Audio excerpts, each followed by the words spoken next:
Szanowni Państwo, witam wszystkich zgromadzonych przed radio lub teleodbiornikami w pierwszej edycji programu roboczo zwanego również Pewdcastem. Jest to program poświęcony głównie temu, byśmy mogli w zasadzie wygadać się i nie robić tego w eter. Początkowo pomysł opierał się jedynie na tym, by takie właśnie podsumowania lorowe nagrywać jedynie dla devów wewnętrznie, żeby były one w przystępnej formie. Pomagały one w ogarnięciu tego całego bezmiaru materiałowego, jaki się nakumulował u nas na kanałach i dokumentach. Natomiast w toku ewolucji tego pomysłu zdecydowaliśmy się, że czemu by nie upublicznić tego materiału. Także teraz wychodzimy z ukrycia. Przypominamy o tym, że istniejemy, pracujemy, pokażemy Wam, co robimy. Na razie jeszcze nie do końca będą jakieś takie smakowite kąski, ale że to jest nasze, przez nas zrobione i to nie jest nasze ostatnie słowo. Także my jesteśmy DevTeamem moda do Hearts of Iron 4 o nazwie Pride and Fall, potocznie również zwanego pychą i upadkiem lub pił w skrócie. I tak też będziemy się raczej odnosić. Dzisiaj będziemy sobie dyskutować w zacnym gronie na temat lore naszego moda. Jest to pierwszy z kilkunastu zaplanowanych takich odcinków o lore, które chcemy zrobić.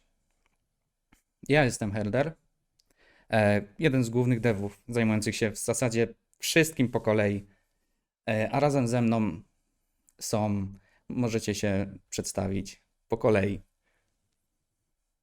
No to, no to od góry w takim razie, alfabetycznie.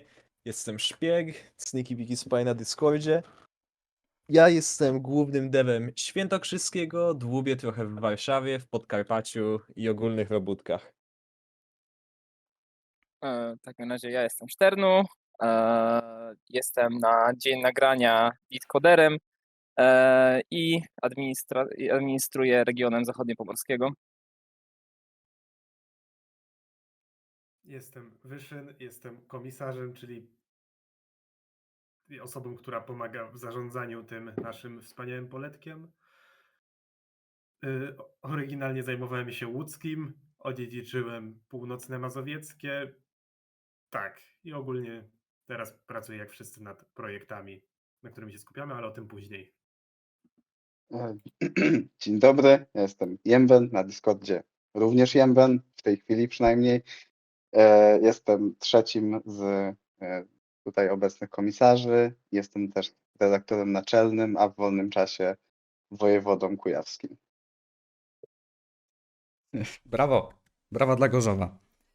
Generalnie skład tutaj wymieniony może się zmieniać w zależności od tego, co będziemy omawiać.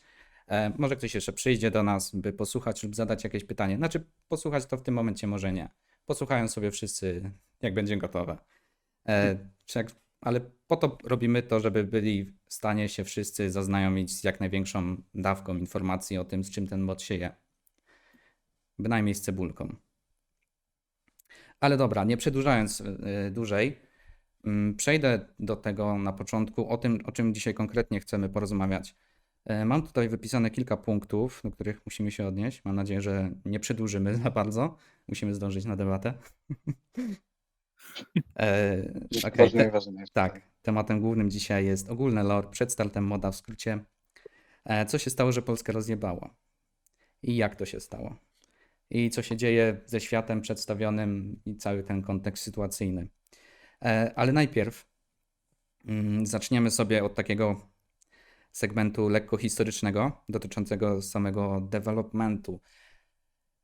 Odrobinę z tego osobiście już pisałem w pierwszym Dev Diary, które możecie przeczytać na Reddicie, albo na Discordzie też jest link. Aczkolwiek myślę, że możemy trochę sobie anegdotek poopowiadać, jak powstała, zmieniała się wizja moda. Także od początku. Tutaj akurat no będziemy sobie raczej z Wyszynem tylko przerzucać się czymś w stylu kiedyś to było. Teraz dalej jest. Dalej oczywiście jest, nie? Ale kiedyś to było. Znaczy zaczęło się... Kiedyś to było. Zaczęło się niewinnie, tak? Ja już nie będę wnikał w to, jak do tego doszło, że w ogóle powstał mod. Generalnie każdy chyba z nas grający w Hoja kiedyś sobie chciał zrobić, albo przynajmniej myślał, fantazjował o tym, jak fajnie by było mieć taki mod w Polsce. No przynajmniej ja tak miałem. I w końcu się ziściło.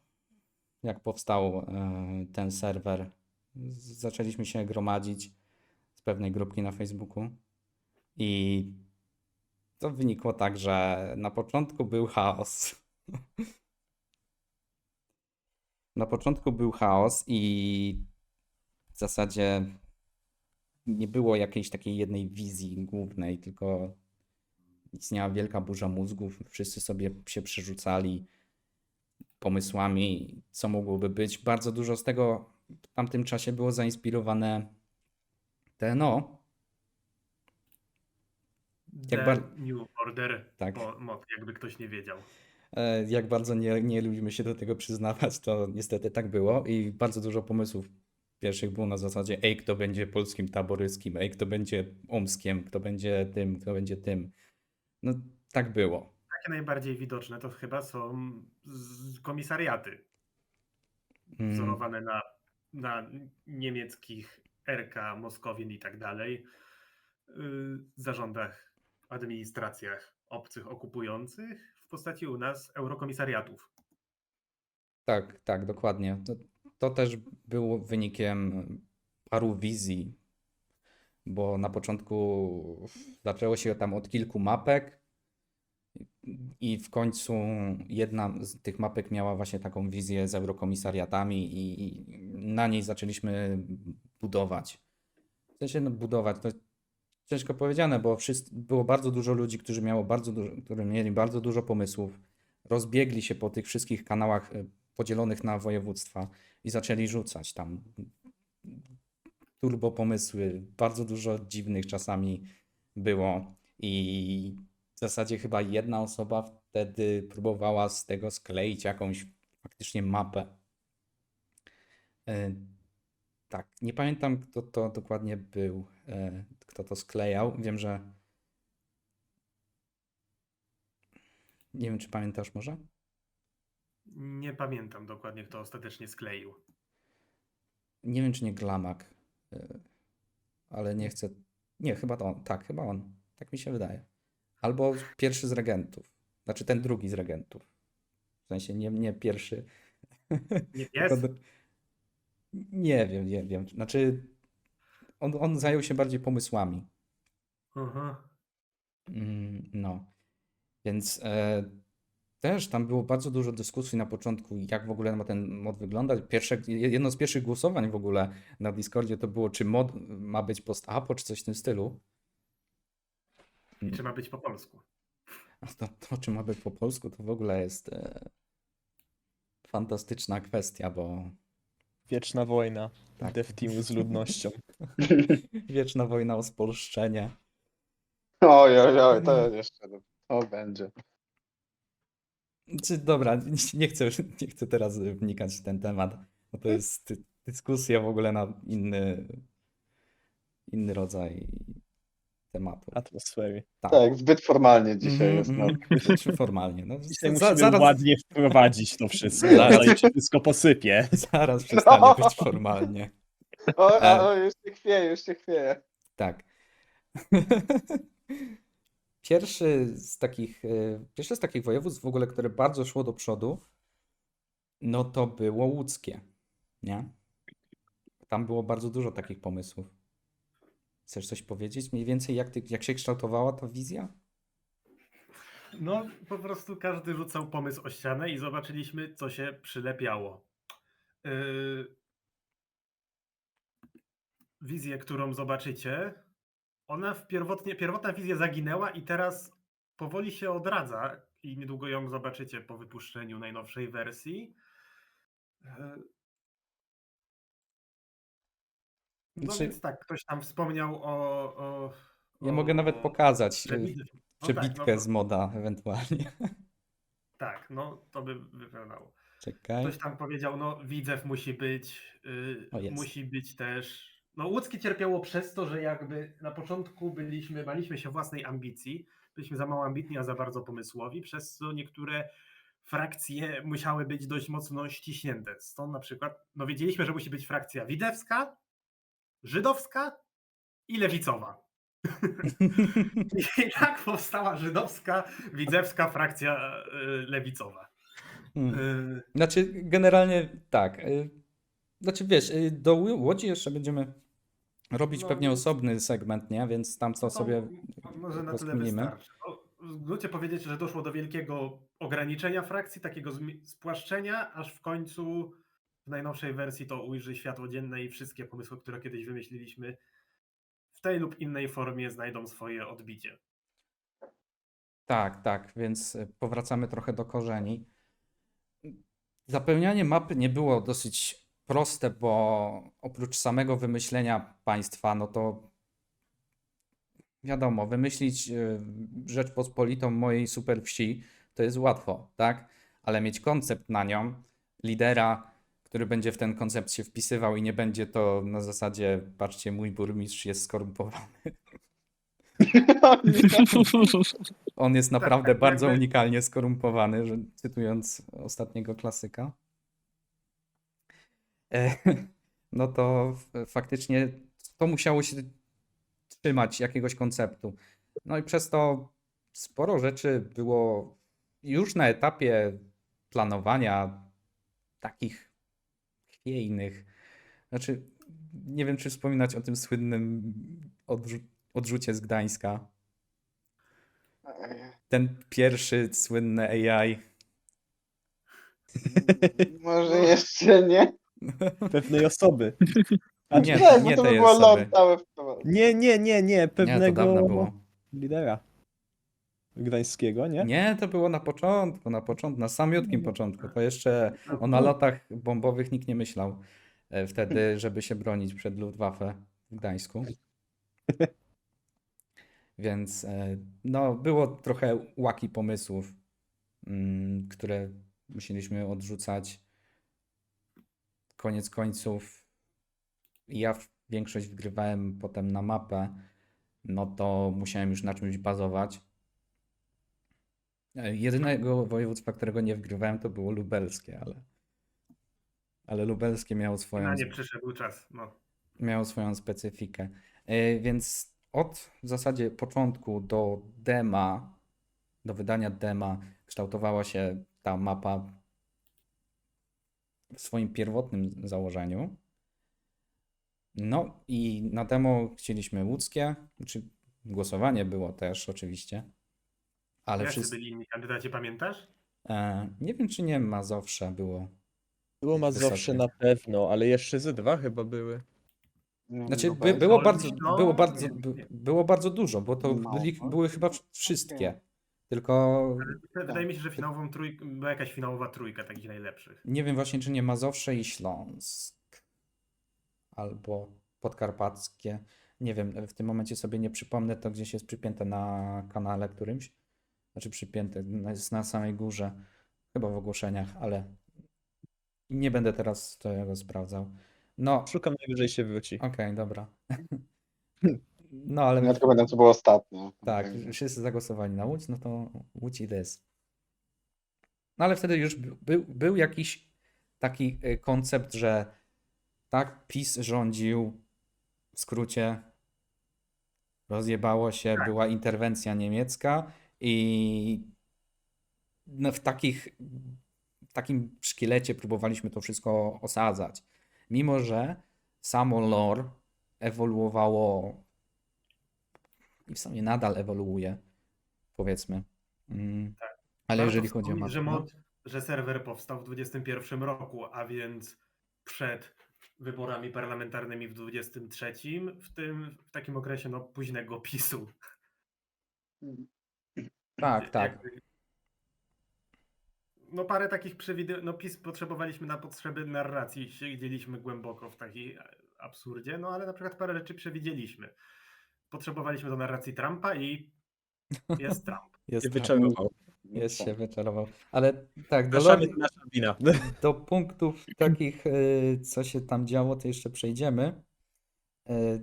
O samym modzie, co jeszcze mogę powiedzieć, no to od dema do w zasadzie wydania Khaleesi był taki etap szlifowania tego. Nabieraliśmy też doświadczenia jako zespół, bo nie ukrywajmy, w zasadzie startowaliśmy z pułapu niskiego bardzo doświadczenia.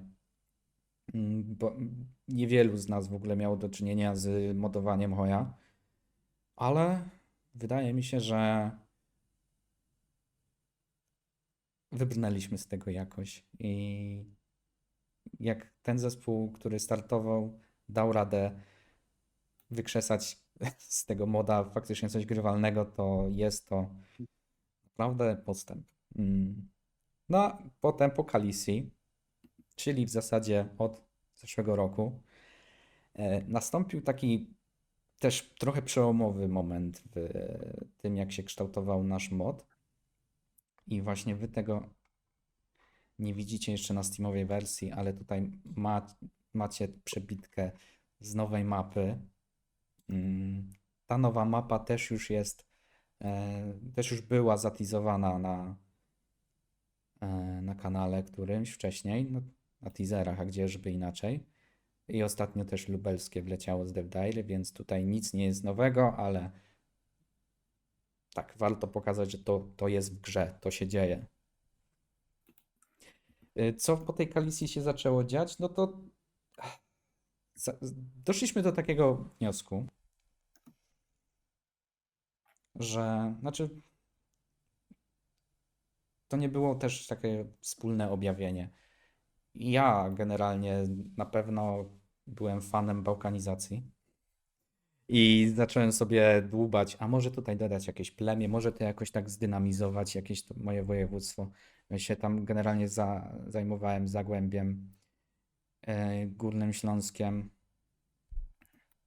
i Małopolską, powiedzmy. Więc stwierdziłem, w niektórych rejonach było dosyć pusto i można było tam wepchać jeszcze trochę takich, my to nazywamy plemionami, tak? Żeby to były państwa bez kontentu, ale żeby po prostu były takimi progami zwalniającymi, tak? Żeby było co robić, żeby ta mapa była jakby bardziej dynamiczna. A jak I- się miało A ciekawość, że- no dobra. Okej. Dobra, a że każdy dev jest w zasadzie takim swoim dziwnym, małym regionalistą, który uwielbia swój region, to nie mógł nikt nie mógł zaakceptować faktu, że jego region będzie gorszy i będzie w tym pominięty, więc każdy tak trochę podłapał ideę, okej, teraz reworkujemy, teraz dodajemy 1 milion plemion, aż ostatecznie cała mapa się zbałkanizowała nie do poznania względem tej Steamowej wersji. Nie do Poznania ani nie do Wrocławia generalnie, bo faktycznie bardzo dużo devów tak zaczęło wtedy robić to sam z Do siebie. Podkarpacia. Bo tam jednak się niewiele zmieniło, tak czy siak. Mimo wszystko, ale to trzeba powiedzieć, Szpieg, ile było reworków Podkarpacia?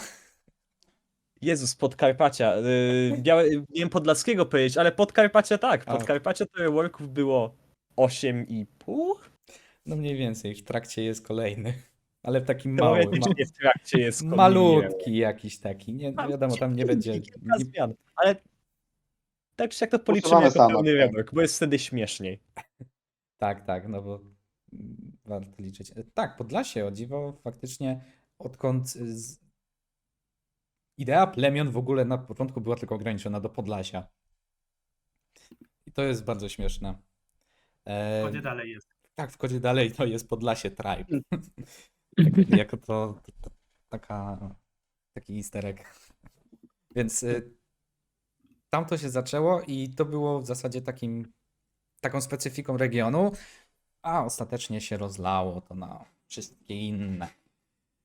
Niektóre były z mniejszymi lub większymi perturbacjami robione, ale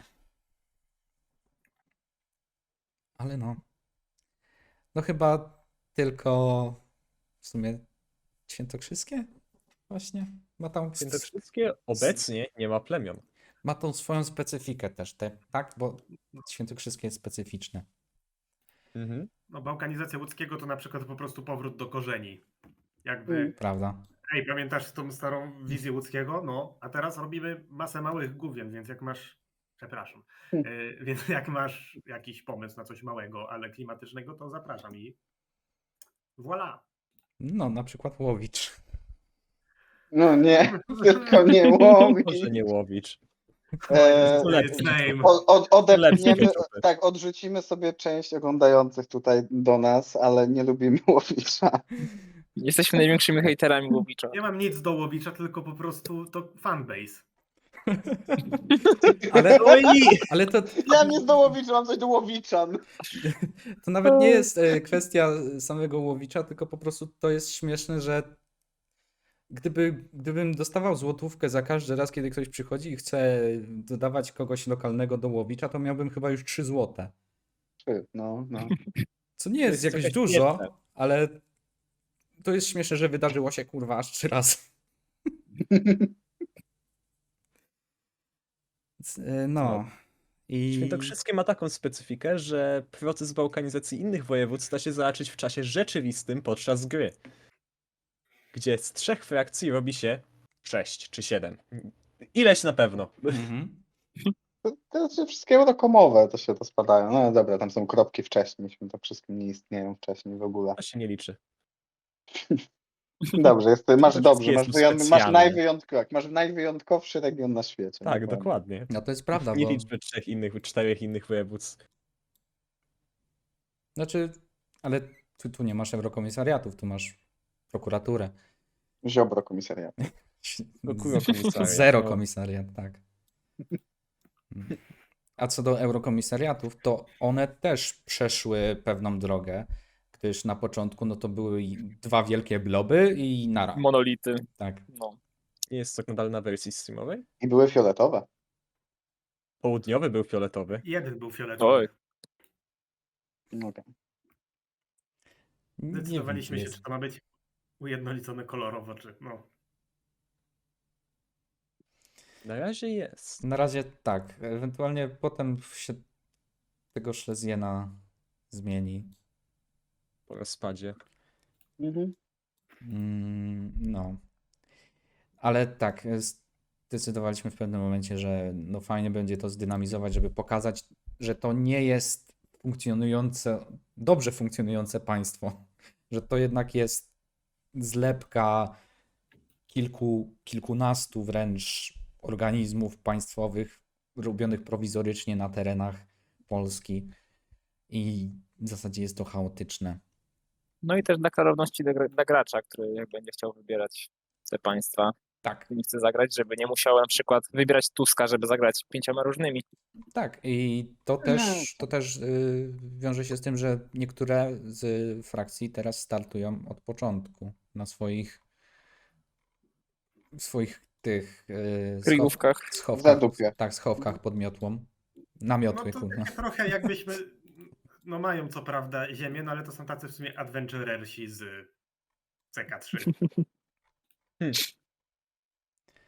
Tak, tak.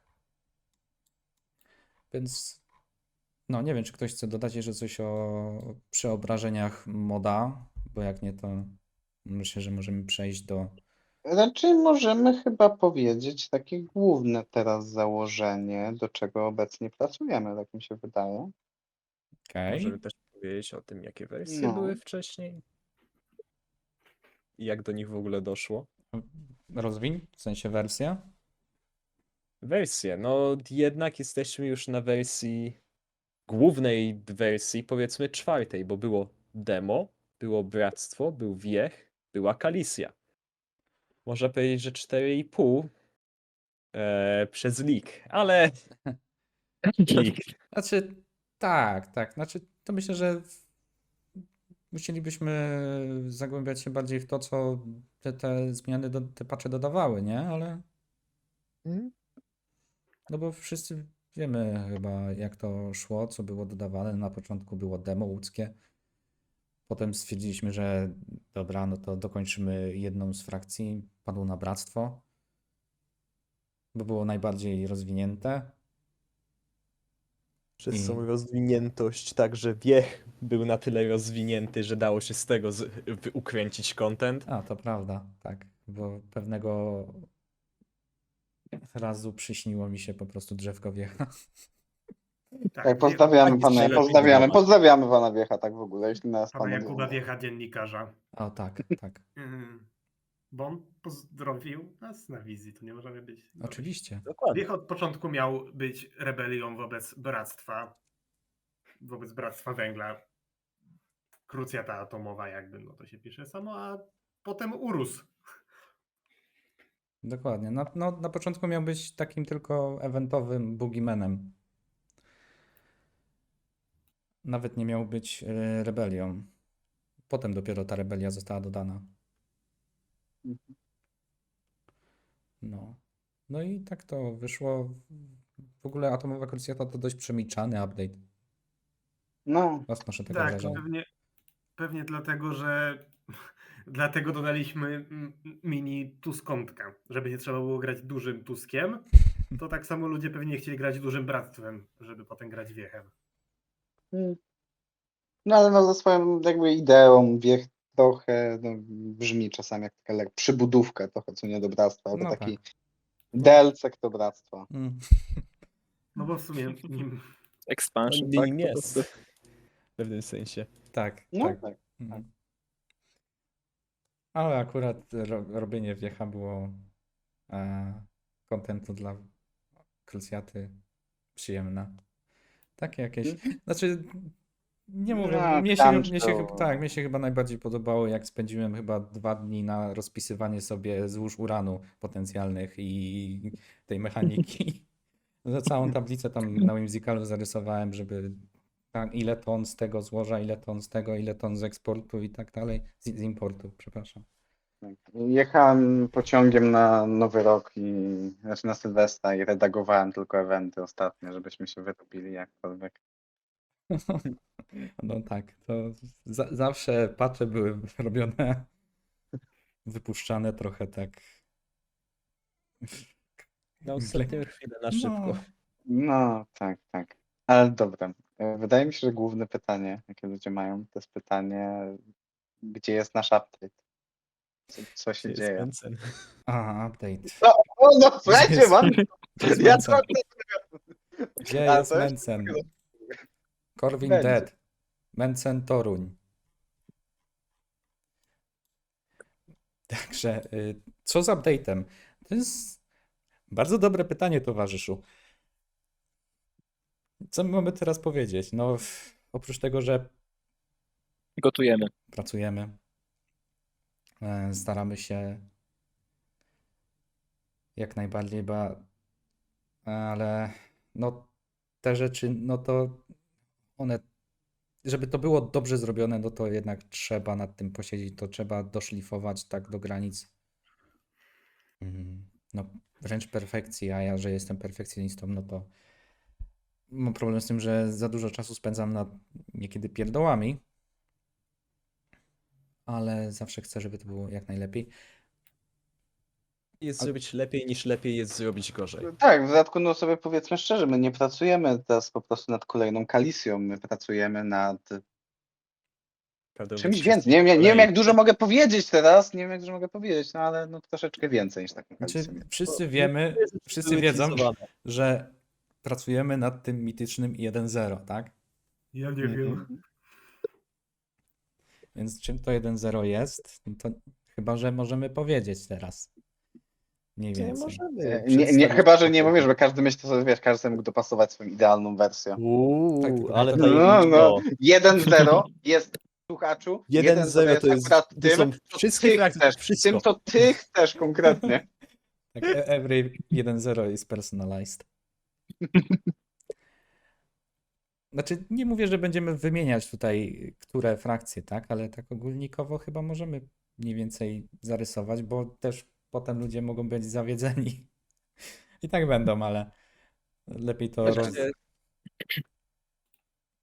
lepiej to chyba rozwiać od razu. Znaczy 1.0 celujemy w to, żeby przynajmniej znaczy w każdym województwie było coś. Coś. Coś to znaczy, że przynajmniej frakcje, które mamy sobie rozpisane jako priorytetowe, które w zasadzie też raczej są rozpisane na country liście, więc to też nie jest jakiś sekret, które są priorytetowe, a które nie, bo to jest podane do publicznej wiadomości, ale na nich będziemy się skupiać, żeby je zrobić w pewnym stopniu. Oprócz tego, tak całkowicie, będziemy pracować nad jedną frakcją, ale tutaj nie mogę nic powiedzieć niestety, bo Znaczy nie będzie to szczególnie ciekawa frakcja. nie, no nie będzie niestety ciekawe. Ale jest to po prostu duży projekt. Taki trochę nudny, głównie przez to, ile będziemy pewnie nad tym pracować, nam się to przeje. No, generalnie tam się nic nie dzieje, więc no Nic a nic, absolutnie nic. nic. Więc Ale nie każda ścieżka może być ciekawa. Wiecie, musimy zachować pewien balans. I niektóre ścieżki Tak. muszą być realistyczne i to będzie nasza realistyczna ścieżka. No, ta ścieżka przeje każdego, znaczy przeje się każdemu. Przepraszam. okej. Tutaj same takie mięsiste kawałki lecą. Ale No i dobra. straciliśmy całą oglądalność, no sorry. Powiedzieliśmy, o co chodzi, czy mamy zacząć rzucać mięsem. Nie, dobrze, dobrze. Myślę, Jeszcze że... tak, jeszcze 10 takich odcinków myślę. Tak, Ja- skończy się ja- schab na na mnie. powiecie? Ja się boję, bo tam na chronologii jest trochę tak... Weź zamarz, weź go zamarz. Spokojnie, ukryję. Spoiler trzeba tam Ukryj tam Po to. prostu walnijcie tam po prostu wielki prostokąt. Cenzura w nic nie będzie. postprodukcji. Tak, ja teraz tego nie mogę zrobić, bo zobaczę, więc jak to We- się To, na to musicalu, słoneczko, weźmy się do słoneczko. Wiecie jak Tak. to, nie? To Ale dobra, czy jeszcze... fakt, czy to chyba, nie działa. chyba wyczerpaliśmy tutaj ten segment. Jeszcze na pewno o czymś zapomnieliśmy. ale to- Oczywiście, jasne, ale myślę, że... w zasadzie to może powiem, że planujemy, bardzo chcemy, zobaczymy jak to wyjdzie nam w praniu, bo jesteśmy totalnymi amatorami, jeżeli chodzi o streamowanie i nagrywanie rzeczy. Przynajmniej mówię za siebie. Ale chcielibyśmy, żeby w pewnym momencie te podcasty były streamami, więc wtedy też będzie można zadawać pytania na bieżąco. Więc wtedy może będziemy wiedzieć, o czym zapomnieliśmy. Ale póki co, to trochę tak lecimy w Tak, bo ciemno. swoją drogą można zadawać pod tym, nie wiem gdzie ten podcast wleci, ale można zadawać pytania, to jak jakieś będą, to odpowiemy. Chyba, że to jest pytanie o Łowicz, to nie odpowiemy, ale tak to odpowiemy. Pytajcie nawet o Łowicz, powiemy co tam jest i I tyle. tyle. Dobrze. Przejdźmy może do lore świata w takim razie. To tak pokrótce właśnie, żeby przedstawić kontekst sytuacyjny świata w naszym modzie, bo wiadomo, no to jest Polska i głównie o Polskę chodzi. O Polsce tutaj gadamy. Nie będę kontynuował. Ale no, warto wiedzieć, co się dzieje na tym świecie dookoła, bo no, nie pracujemy w próżni. Musieliśmy trochę nadbudować tego świata. Także może ja się tutaj spróbuję przełączyć na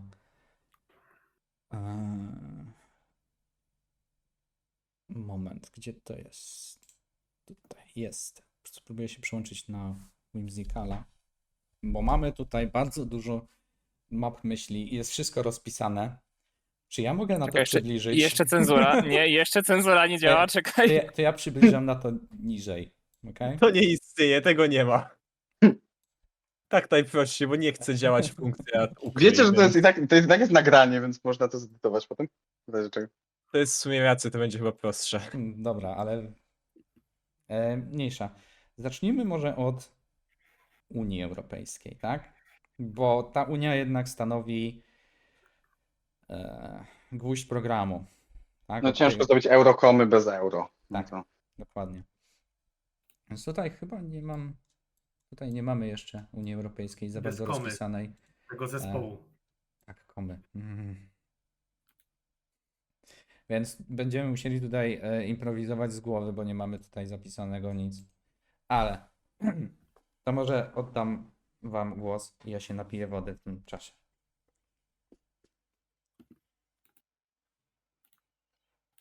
Eurofederalizm. No tak. Dokładnie tak było. Dobra, cenzura zadziałała. Dobra, czyli jednak nie. To była moja jedyna myśl. Ja po prostu Eurofederalizm. muszę No, wyrazić no dobra, dobra, Tak. to lecimy dalej. W takim razie. Eurofederalizm, tyle. No, ale generalnie Unia jest mocno sfederalizowana. Jak można w zasadzie zobaczyć tutaj na przykładzie mapy z Europrotektoraty w Czechach. Eurostaat Deutschland nie bez powodu się nazywa tak. Litwa jest eurorepubliką. Są pewne rodzaje, poziomy sfederalizowania, bo Niemcy bardzo mocno chciały dążyć do tej federalizacji. Tak, Niektóre, jakby to nie jest ten fajny eurofederalizm, tylko to jest eurofederalizm, ale edgy, czyli tak trochę zenforsowany przez Niemcy wbrew woli innych krajów. Dosłownie czwarta Rzesza. tak, tylko że Nam się wydaje. z gwiazdkami zamiast. No zamiast czego, proszę? no. Nasza no. Zamiast znaku słońca. Tak, zamiast Następny znaku, krok. znaku słońca, tak dokładnie. Zamiast wiatraczka, no. No. Więc tutaj też, kurczę, pamiętam ktoś skrót na map mode frakcji? Bo mam wyłączony interfejs, a nie chcę go włączyć. Dobra, włączę. Nie wiem, czy jest skrót na... Jest, F7? F10. F10. Alt F4. O. Właśnie, dobra. To może tak to zostawię. Mniej więcej to wygląda na takiej zasadzie, że Unia Europejska nadal jest w swojej dużej postaci, tak? Nie wszyscy należą do tej Unii nadal, ale Skandynawia też należy, mimo że Skandynawia nie jest aż tak sfederalizowana, tak? Bo o tym, czy mówiłem o tych poziomach federalizacji, nie wszyscy się zgadzają na tym. No i tutaj prym w tym niezgadzaniu się raczej wiedzie Francja, mimo wszystko. I zakładam, że jak tak mówimy z głowy, to pewnie zaraz ktoś się odezwie i powie: ej, kurde, miało być inaczej.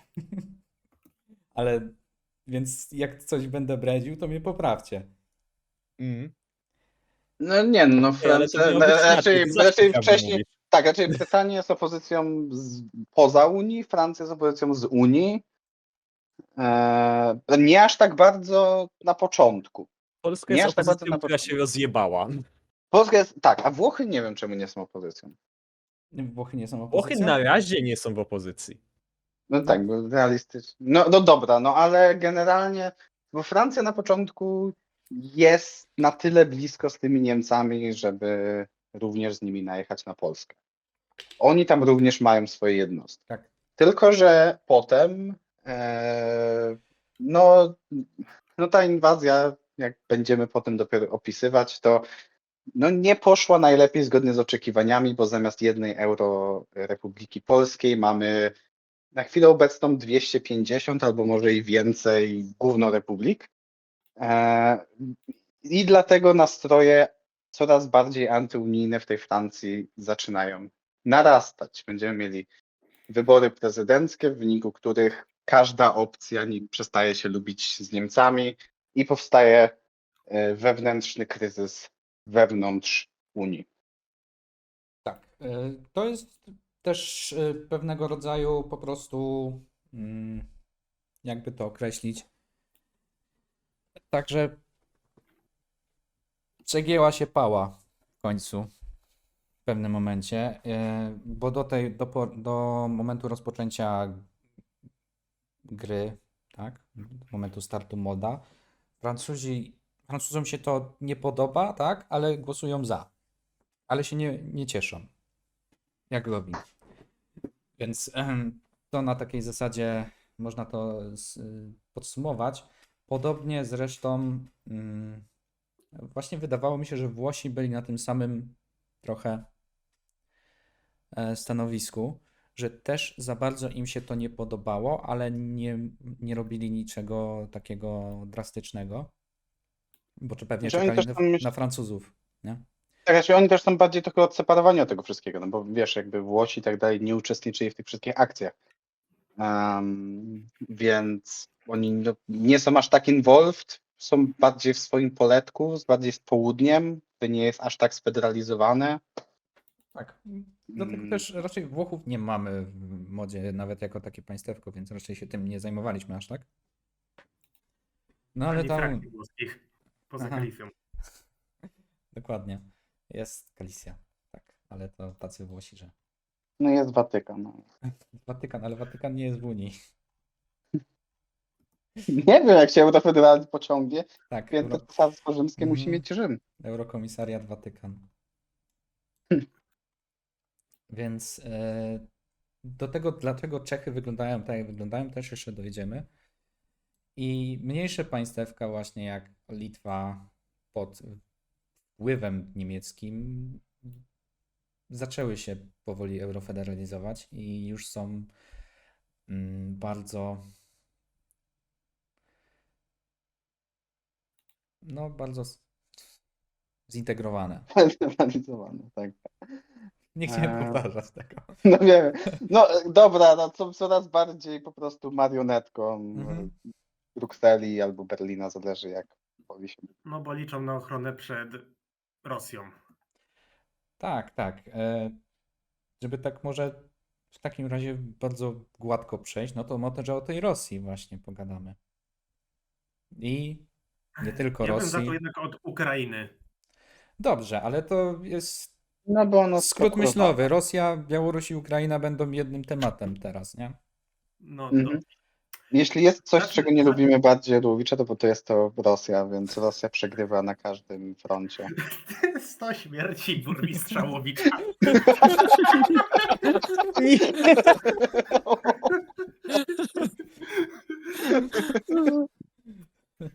Dobrze, tak. To jest nawiązanie do czegoś innego planowanego, 100 śmierci. Znaczy, to też jest nawiązanie, w ogóle nawiązanie do nawiązania, bo bodajże w no właśnie to miało być, nie? Dirle Wang. Węgiera, no Ale ostatecznie tego chyba nie ba? O ile Nie chyba zdziwiłbym się. nie, chyba nie. nie wiem, czy tego Jeśli coś, w ogóle fajnie, nie. jeśli coś Nie fajnego ma i ciekawego, no. to tego Jeśli nie było, ma. to się pewnie pozbyli, zdeurkowali je. Ale dobra, nie szkalujmy tutaj może najlepszego młoda na świecie, tak? Tak, no, spartnerujcie się z nami. Zapraszamy, mamy bardzo dużo nawiązań. Mamy Śmiesznych. bardzo dużo subskrybentów, proszę, błagamy was. Nie patrzcie na naszą liczbę subskrypcji, zaufajcie nam. Mamy bardzo ich dużo. Tak. Zyskacie na tym. No, ale tak, wracając, no to tak, nie za bardzo przepadamy za Rosją, a raczej za tym, co ona reprezentuje obecnie. Więc tak, u nas wojna skończyła się. Chwileczkę, to może przerzucę się teraz z powrotem, bo to akurat mamy. To akurat mamy. Tak. Aha, ja Mhm. się cały czas byłem na tym ekranie. Dobra, trudno. Można i tak. No to mamy, Trudno. bardziej. Właśnie, no to powiedzmy, Rosja, wojna z Ukrainą dzieje się tak jak na początku. Następuje bunt Prigorzyna. Bunt ten miał być pretekstem do czystek w armii rosyjskiej.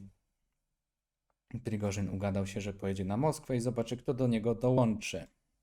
No ale trochę wymknęło się to spod kontroli. Łukaszenka w ogóle się do tego zaczął mieszać, tak? Kartoflany Führer powiedział, że on będzie chciał tutaj być mediatorem, zrobić dialog. No, ale No. To dość podobnie jak się to w naszej rzeczywistości na razie wydarzyło. Oprócz tego, że się zabawa rozkręciła trochę bardziej. Tak, tak. Jednak już ten Prigorzyn, tak jak u nas, w prawdziwym życiu zdecydował się, że dobrze, że zaprzestanie ten marsz. Ale odróżniając się od rzeczywistości, no w naszym timeline'ie Pew jednak nie przestał się ten bunt. Tak, bo trochę się ulało, Mhm. bo ludzie zaczęli widzieć w tym szansę. I ta szansa została wykorzystana akurat. Właśnie głównie Moskwa, Petersburg. Tutaj bardzo ładny cytat jest. Nie będę śpiewał tego, ale generalnie Odpowiednio. tak. Dekabryści tym razem wygrali. Ja, tak. Co sprawiło, że Putinowi zaczęło się palić pod dupą. I generał Denaturow, aka Zołotow i Mr. Prigorzyn w końcu musieli ewakuować naszego cara z Moskwy do Mińska. I tutaj wchodzi do gry właśnie ta postać Nawalnego, który, no, wiemy jak się to wszystko skończyło w rzeczywistości, ale To jeszcze było Kiedy pisane wpadliśmy na ten zanim to się pomysł, jeszcze skończyło w żył. naszej tak, rzeczywistości. jeszcze To się żył. bardzo często dzieje. To się bardzo często dzieje. Mhm. Dokładnie. Więc to sprawiło, że Nawalny stanął na czele opozycji, na czele tych protestów, krucjaty antykorupcyjnej, jak on to nazywał. Front się w tym samym czasie zaczął załamywać, tak? Bo w zasadzie żołnierze na froncie nie wiedzieli w zasadzie, kto nimi dowodzi, czy oni mają atakować, czy ktoś ich zaraz z tyłu zaatakuje, czy zaraz Wagnerowcy nie zaczną do nich strzelać. Mimo że w sumie i tak się dogadali, to nic nie wiadomo. Chaos informacyjny, totalna mgła wojny. Z Moskwy nic nie słychać, bo władze zaczęły uciekać. Tak, wszyscy zaczęli się bać o swój dobytek, o swoje życie, więc poznikali. Ukraińcy to wykorzystali, przeprowadzili właśnie trzydniową specjalną operację wojskową w rejony Kurska, Bełgorodu i Woronerza. I jednocześnie zaczęli odbijać okupowane ziemie, co sprawiło, że zyskali bardzo silną pozycję negocjacyjną wobec osłabionej Rosji, w której to Nawalny powołał tymczasowy rząd Republiki Rosyjskiej. Czerwień znikła z flagi. I nie było już rządu Federacji Rosyjskiej, tylko Republiki. Zaczęła się deputinizacja. Tak, tak, bo Putin tam sobie siedział docelowo w Mińsku. Tutaj właśnie dlatego, że Łukaszenka gościł ich ziemniakami i wódką. Putin mówił do żeby generał Zołotow zrobił kontratak, tak? Że on na pewno odbije Moskwę, tylko że Zołotow siedział razem z nimi obok w tym Mińsku i chlał wódę. Więc nie miał czym atakować. No i wpadli na genialny plan już po obaleniu 2 litrów, że taki sprytny, że przelecimy szybciutko tak do Kaliningradu z Grodna, żeby Polska się czasem nie skapła. Polska się nie skapnie, bo wiadomo, rakieta wleci, to po tygodniu dopiero się zorientują. No i to się udało, tylko że bez Łukaszenki. Się nie zmieścił. No, cóż, zostawili go. Ale to sprawiło, że Zełenski, też już mając strasznie wycieńczony kraj wojną, ludzie już mieli dosyć tego, ale miał już te zdobycze terytorialne, więc wykorzystał okazję i zaczął pertraktacje z Nawalnym, które były owocne, ale Ukraina poszła też na pewne ustępstwa, tak?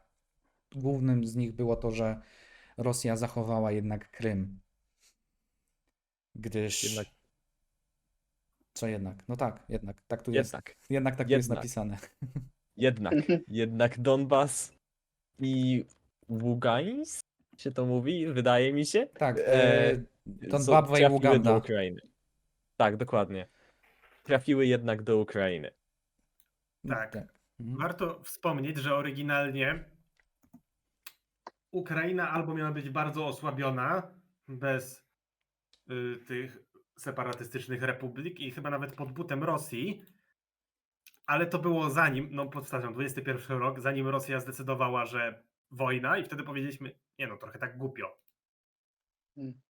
Tak, bo na początku chcieliśmy Rzadko zrobić... się No, uginamy pod Znaczy, tym smakiem, my ale to przewidzieliśmy. no właśnie, no tak. Znowu przepraszamy, Znowu. nasza wina. tak, chociaż myślę, że taki outcome jak u nas teraz obecnie, to wszyscy by wzięli z pocałowaniem ręki. Tak. Oj tak. Znaczy, no może poza tym rozpadem Polski, ale no to tak, ale Mniejsza. o, Mówiłem o Rosji, Ukrainie i Białorusi. Polska to tam. tak, to tam E, się może być. No, więc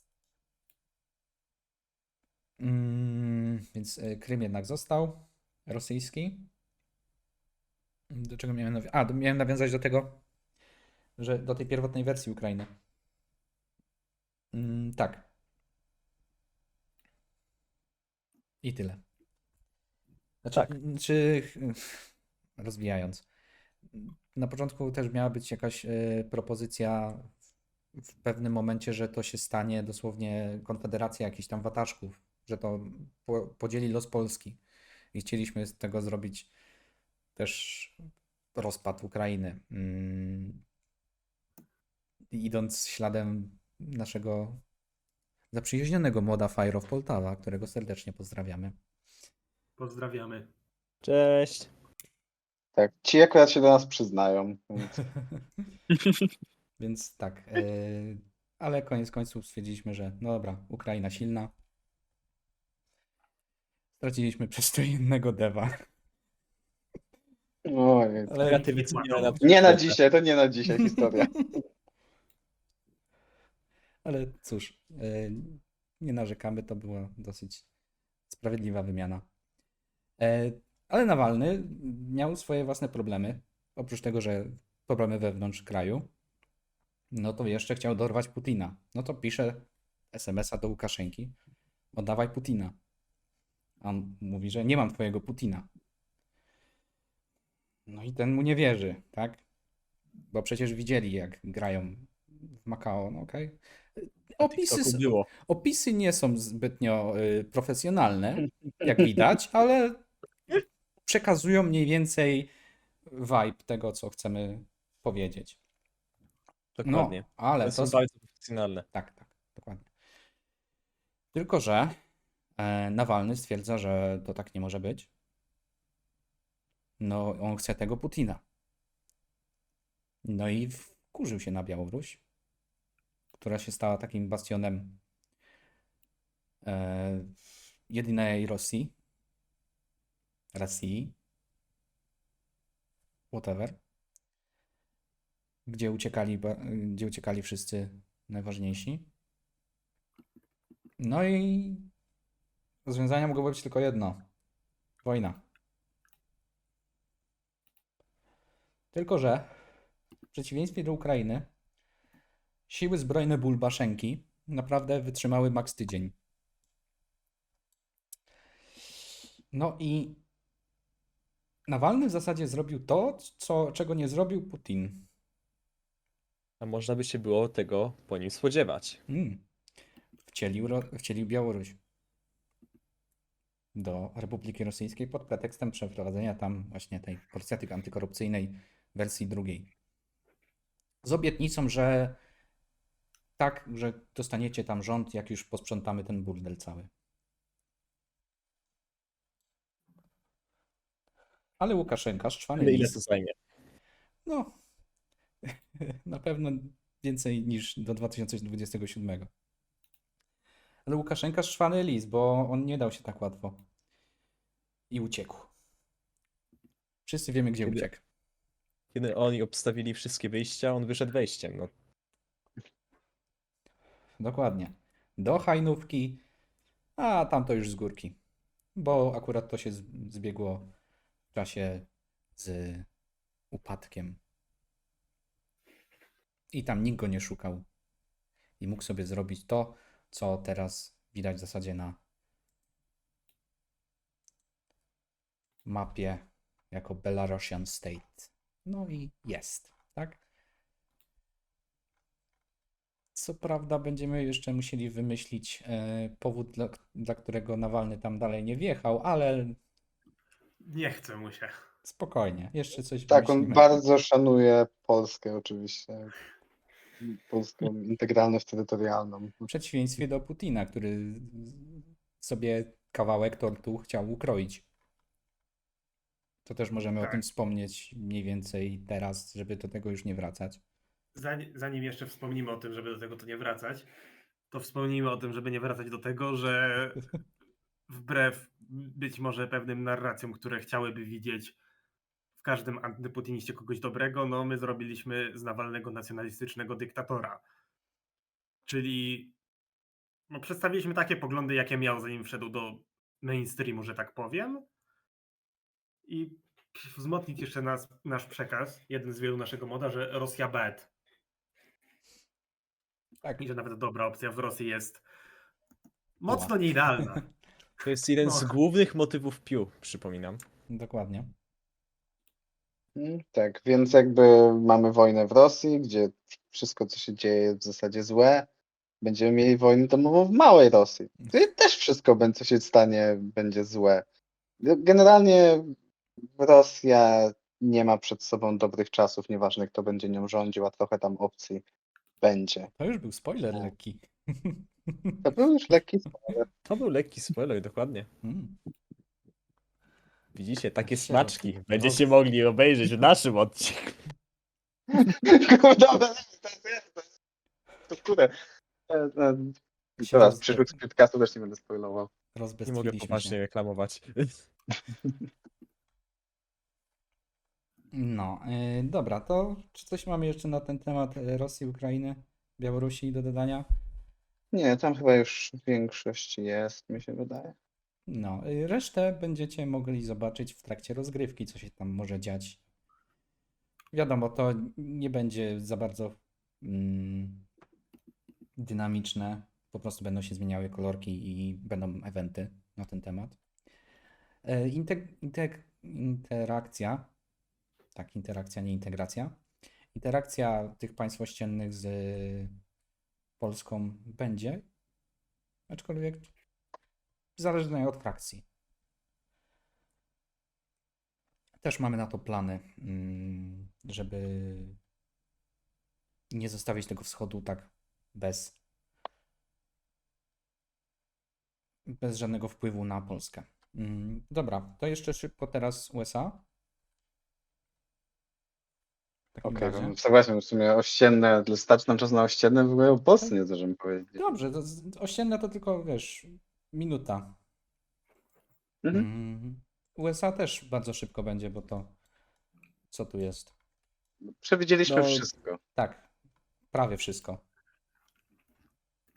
No to tak, tutaj trochę lore USA jest takie, że no po prostu jest gorzej. Próbowaliście, prawdę mówiąc, lore USA był pisany przed wyborami 24 roku. Niedługo przed, ale już podczas kampanii Kamali Harris. Niestety właśnie musieliśmy improwizować, bo nie spodziewaliśmy się nawet wygranej Trumpa aż tak. Dlatego próbowaliśmy pogorszyć sytuację demokratów. Tak, uznaliśmy, że nie przejebią. No nie, no jak to możliwe? W tym państwie?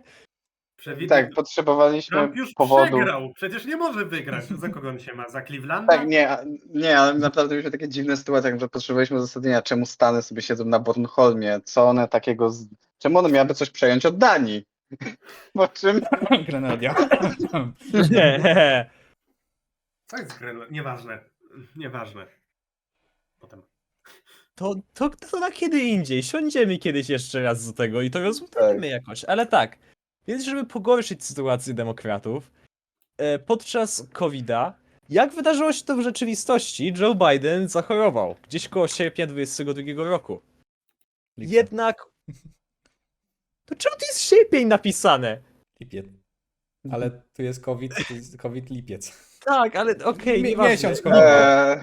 Nie, Miesiąc chorował, tak, w lipcu 22 roku. No rozchorował się na tego COVID-a, tylko że u nas zdecydowaliśmy się, że go to trochę bardziej przygniata ta choroba. Więc na tyle choruje, że jest zmuszony do zstąpienia z pozycji prezydenta USA i Kamala zostaje pierwszą Madame Prezydent USA.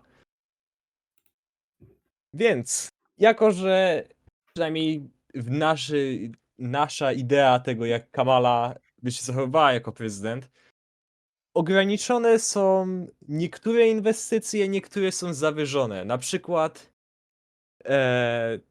przykład właśnie Ukraina dostaje większe pozwolenia od USA na wykorzystywanie broni, co było wtedy spornym tematem akurat, kiedy pisaliśmy te wszystkie rzeczy. Teraz to już jest trochę mniej ograniczone póki co. I tak, skupienie się mocno na Ukrainie powoduje, że jednak skupienie na Bliskim Wschodzie jest mniejsze, ale to jest kwestia na później, bądź Myślę, nawet że- kiedy indziej. możemy tylko teraz szybko przelecieć przez to, co się stało na Bliskim Wschodzie i wtedy zamkniemy Ja, temat ja reszty. myślę, że to, Ale to to dosłownie co pisze pod z- tym teraz, to co jest pod tym teraz Mhm. napisane jest ważne. Tak. No, bo Kamala ma pilnować Bliskiego Wschodu, bo wykipi. No i na Bliskim Wschodzie Gaza poszła o wiele gorzej niż w naszym timeline'ie. Zaczęła się trzecia intifada. Palestyna dołącza do pacyfikacji Gazy, ale raczej nie do pacyfikacji, trochę tylko źle. trochę jest sformułowane. Raczej do... Przeciwko. Wiadomo o co chodzi. Tak, Wielki sojusz izraelsko-palestyński przeciw Gazie. tak, dokładnie. Good ending. No i Hmm? nie. Nie, to był żart. Nie bijcie. Nie jesteśmy tutaj polityczni w tym temacie. Jesteśmy bardzo apolityczni. Oczywiście. No ale wsparcie od reszty państw arabskich powoduje w końcu całą wojnę. Irak dołącza dla jaj. Jordania też coś tam dorzuca. Asad oczywiście się dołącza. Hezbollah. Iran był już ubrany, zanim w ogóle zaczęło się. No i zaczęła się operacja rozjebać Izrael. Co ciekawe, zbiegło się to w czasie, jak to robiliśmy, z faktycznym atakiem Iranu na Izrael, jak zaczęły się te bombardowania. Nie Więc możemy dlatego przestać. uznaliśmy, że dzieje się to teraz. Tak, dokładnie. Czyli Mhm. kiedy to pisaliśmy akurat. Dokładnie. Tylko, że Izrael stwierdził, że zrobi odwet. Jako państwo nieatomowe powiedzmy. Totalnie nieatomowe. Nie wiadomo, Dzieje się co się stało Nie, w Teheranie. Dokładnie, to jest całkowita tajemnica. Ale Teheran przestał istnieć. Przepraszamy, Teheran nie istnieje. Syria też się... Syria też. To akurat był krótki dopis, kiedy zaczęło się to wszystko rozkręcać. no, Ale tak. akurat się miło zgrało. Mhm. Tak. No ale generalnie reżim Iranu trochę został rozczłonkowany. Zaczęła się tam, Dużo milionów części.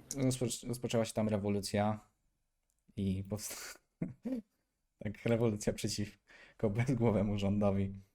Więc Iran, pomimo tego, że oberwał mocno, to wyszedł z tego islamskiego grajdołka.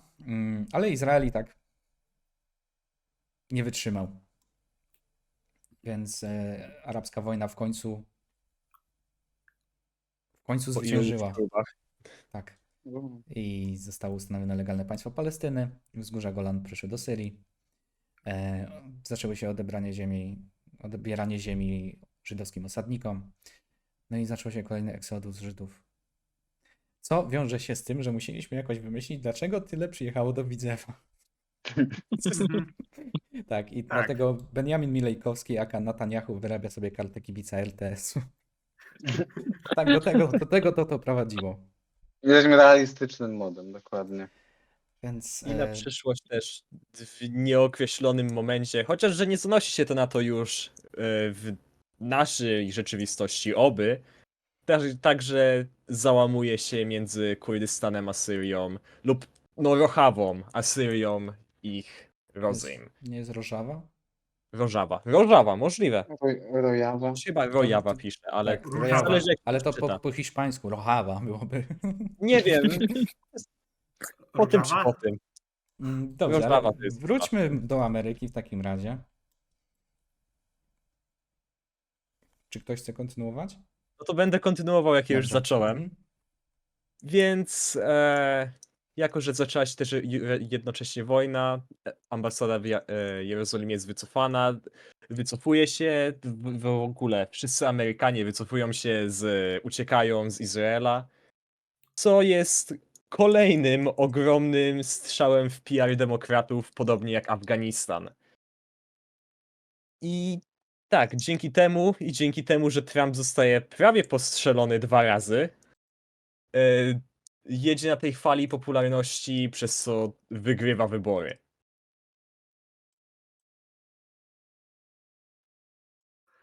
Mogliśmy Jezu. zrobić to prościej. Kursor Tak, mi zniknął. tak, ale no, tak jak mówiłem, nie spodziewaliśmy się, że to będzie takie proste. To się, dobra, jeszcze się najwyżej kiedyś wróci do technologii. Dopasuje się tak ładnie, żeby pasowało.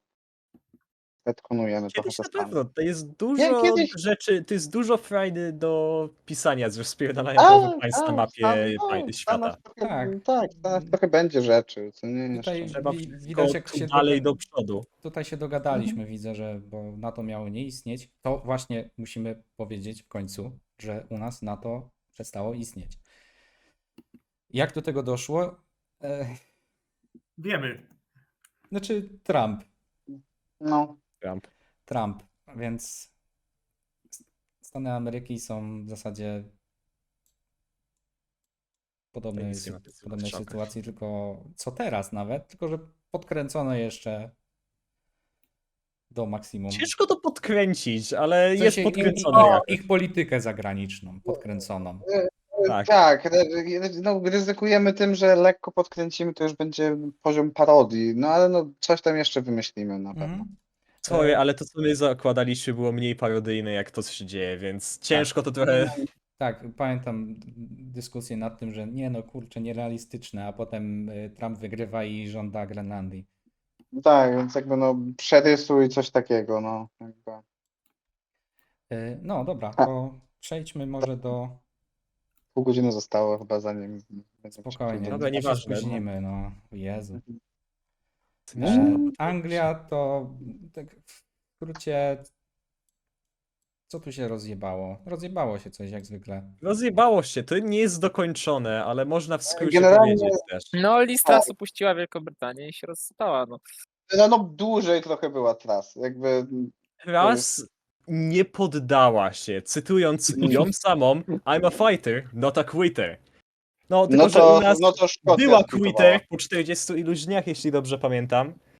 Tutaj niestety, to co Tutaj my rozumiemy... wytrzymała dłużej od tej sałaty Tak, legendarnej. tutaj to, co Tak. rozumiemy, to do Motion of Confidence jest to albo zwyczaj, albo prawo brytyjskie, bo nie jesteśmy na tyle wyedukowani w tym temacie, że Motion of No Confidence da się tylko wystosować po roku od wprowadzenia premiera brytyjskiego. A że Liz Truss sama nie chce zstąpić tego miejsca, jednak sposoby na naprawianie dramatu, którym był jej mini-budget, nie są aż tak szybko wprowadzone. Co bardzo pogarsza sytuację Wielkiej Brytanii. Tak, dodać możemy do tego to, że jest Zjednoczona Irlandia i Dokładnie. Szkocja niepodległa. To, Tak, co no. liczyliśmy w parlamencie północnej Irlandii nie wystarczyło, nie potrzeba było aż tak dużo zmieniać, żeby mogło przejść referendum o zjednoczenie z Irlandią. Jest... Tak,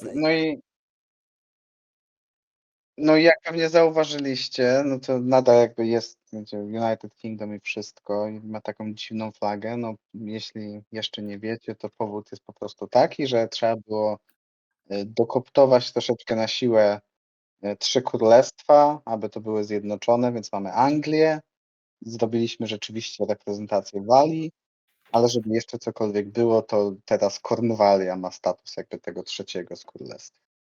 Brakuje tej jednej ważnej rzeczy. No ale czemu tutaj brakuje tego niebieskiego tła, można by się spytać.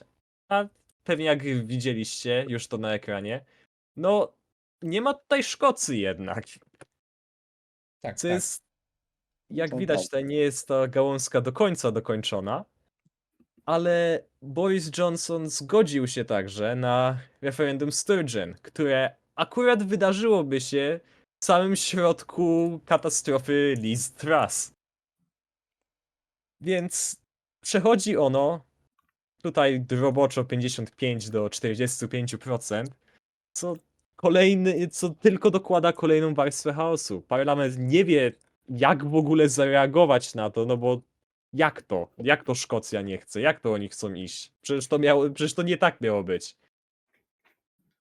Przez to, że parlament zaczyna spowalniać jakoś tą obiecaną niepodległość Szkocji, wybuchają protesty, które policja według wiecznej tradycji brytyjskiej zaczyna je tłumić.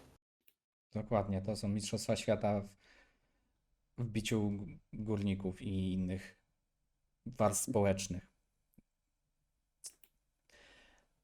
Więc bardziej Mistrzostwa Europy, bo to w swoim czasie był finał Wielka Brytania-Polska pomiędzy Thatcherową a Jaruzelskim. Do tego możemy dodać, że właśnie podczas tych wszystkich późniejszych chaosów Wyszehrad się bardzo mocno wybił na niezależność. Właśnie w tym stylu antyfederalistycznym. Co ciekawe, tutaj akurat mamy dosyć dziwny ten Wyszehrad, bo to nie jest już 4, tylko 5. I nie mamy tam Polski, ale mamy za to Austrię i Rumunię. Ale to na razie pomińmy może i przejdźmy w końcu do tego, co Tego mięsa, tak, o którym tak, było mówione. Polacy Tak. lubią najbardziej, czyli Polska. Polska górą i w tym momencie punkt dywergencji taki ładny, czyli PiS wygrywa wybory w 2023. No, nie udało nam się. Tak, i jeszcze zanim może przejdziemy, tutaj jest taki Za to może przeprosić. taki mały FAQ, co z COVID-em, co z opozycją i co z Korwinem, jak wiadomo. Najważniejsze pytania. Czyli z opozycją tak, trzecia droga nie powstała, Konfederacja nie istnieje. Pierdolnęła, pokłócili się Nie wiadomo zbytnio. co z Korwinem, COVID był. No ale. Był. Właśnie, wybory. Wybory były pełne kontrowersji. Jak to wybory w Polsce? Ale tutaj PiS dokręcił tą śrubę, szpiegowanie Pegasusem, tam dziwne machinacje w lokalach wyborczych.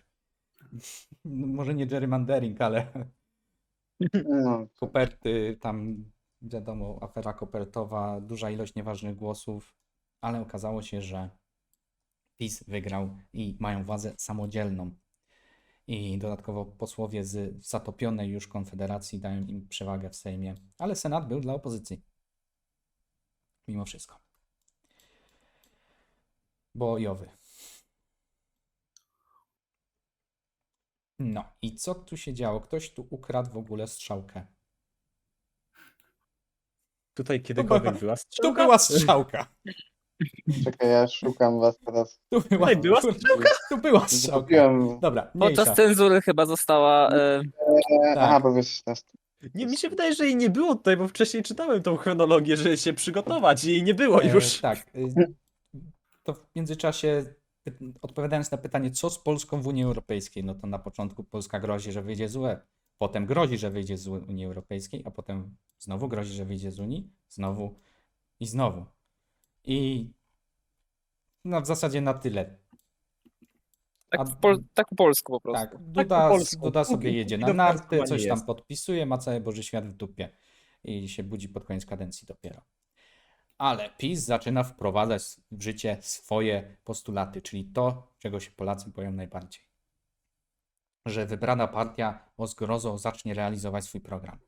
Bo wszyscy przywykliśmy do tego, że przecież Nic się to nie jest na odwrót. spodziewał. Nothing ever jeszcze raz happens, tak. No ale dobra, ustawa o mediach. No i cóż, spółki z zagranicznym kapitałem muszą mieć dla swoich pracowników dodatkowe licencje dla tychże pracowników ze względu na podejrzenie bycia agentem wpływu zagranicznego. Republika robi Megazorda z TVP. Powstaje moloch medialny. Dalej, kolejną. Oczywiście wiadomo, za każdą tą ustawą były protesty, był opór społeczny, ale nie byli w stanie nic zrobić z tym, jako że PiS miał większość. No to dobrze, no to reforma edukacji. Lecimy dalej, lato 24 roku. Mamy wakacje. Żeby tak dopieprzyć uczniom przed powrotem do szkół, Lex Czarnek 3.0. Normalnie, jeżeli ktoś pamięta ustawę edukacyjną Giertycha za czasów Ligi Polskich Rodzin, to jest taki karzełek liberalny w tym porównaniu do tego, co robi Czarnek.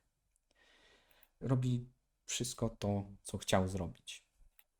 A wiadomo, najświętszy minister edukacji jest pełen pomysłów. Tak, A z baseballem mu do twarzy. dokładnie. Tutaj jest bardzo, widzę, ładnie napisane Peace doing peace stuff. To jest Nie, W skrócie. Więcej rzeczy. tak, bo robili w międzyczasie, ale takie kluczowe, no to jednak jest też luty 25. Sprawa aborcji. Totalnie nielegalna, z wyjątkiem zagrożenia życia matki. Zostaje klauzula sumienia. Okej, dobra. Rasistowski tam komentarz jest. Ale pomijmy. Może nie wspominamy, może wspominamy. się. Tak, może się go zamarzę. Tak. Ziobro. Ziobro tutaj chce dożynać watachę. Ma to stanowisko połączonego ministra sprawiedliwości i prokuratora generalnego, tak? I zaczyna dożynać poszczególnych polityków opozycji. Sikorskiego, Hołownię, Biedronia. Zarzuty wobec tych kandydatów, bo to też mieli być kandydaci na prezydenta. Pisaliśmy to. Nie pamiętam, kiedy my to pisaliśmy, ale wcześniej. Przed tym, jak znaliśmy kandydatów. To będziemy musieli dopowiadać chyba. Zwłaszcza co do daty wyborów będziemy to musieli wspomnieć. No, Tak. To jest To jest To jest po ciekawe. prostu szczyt to komedii. jest tak. To jest szczyt Hołownia jest komedii. po prostu tajemnie devem Pew i my o tym nie wiemy jeszcze. E, Więc witamy pana marszałka również. Dzień dobry, Cześć. pozdrawiamy. Mimo wszystko, niestety, panie marszałku, zarzuty wobec pana też zostały sformułowane. Ale Ziobro nie mógł tego zrobić sam. Odpalił Suskiego. Suski zrobił wielką komisję do badania wpływów niemieckich.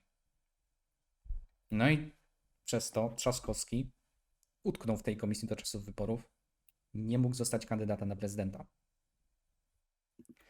Dlatego właśnie, jak już dochodzimy do tego punktu najważniejszego, bo ma to być 18 maja 2025. My to pisaliśmy albo na początek 24, albo pod koniec 23 chyba. Tą część. Mniej więcej na pewno przed tym, jak zaczęła być kampania w ogóle i miały być. I cokolwiek było wiadome. Tak. Oprócz tego, że Trzaskowski. No ale cóż to się dzieje?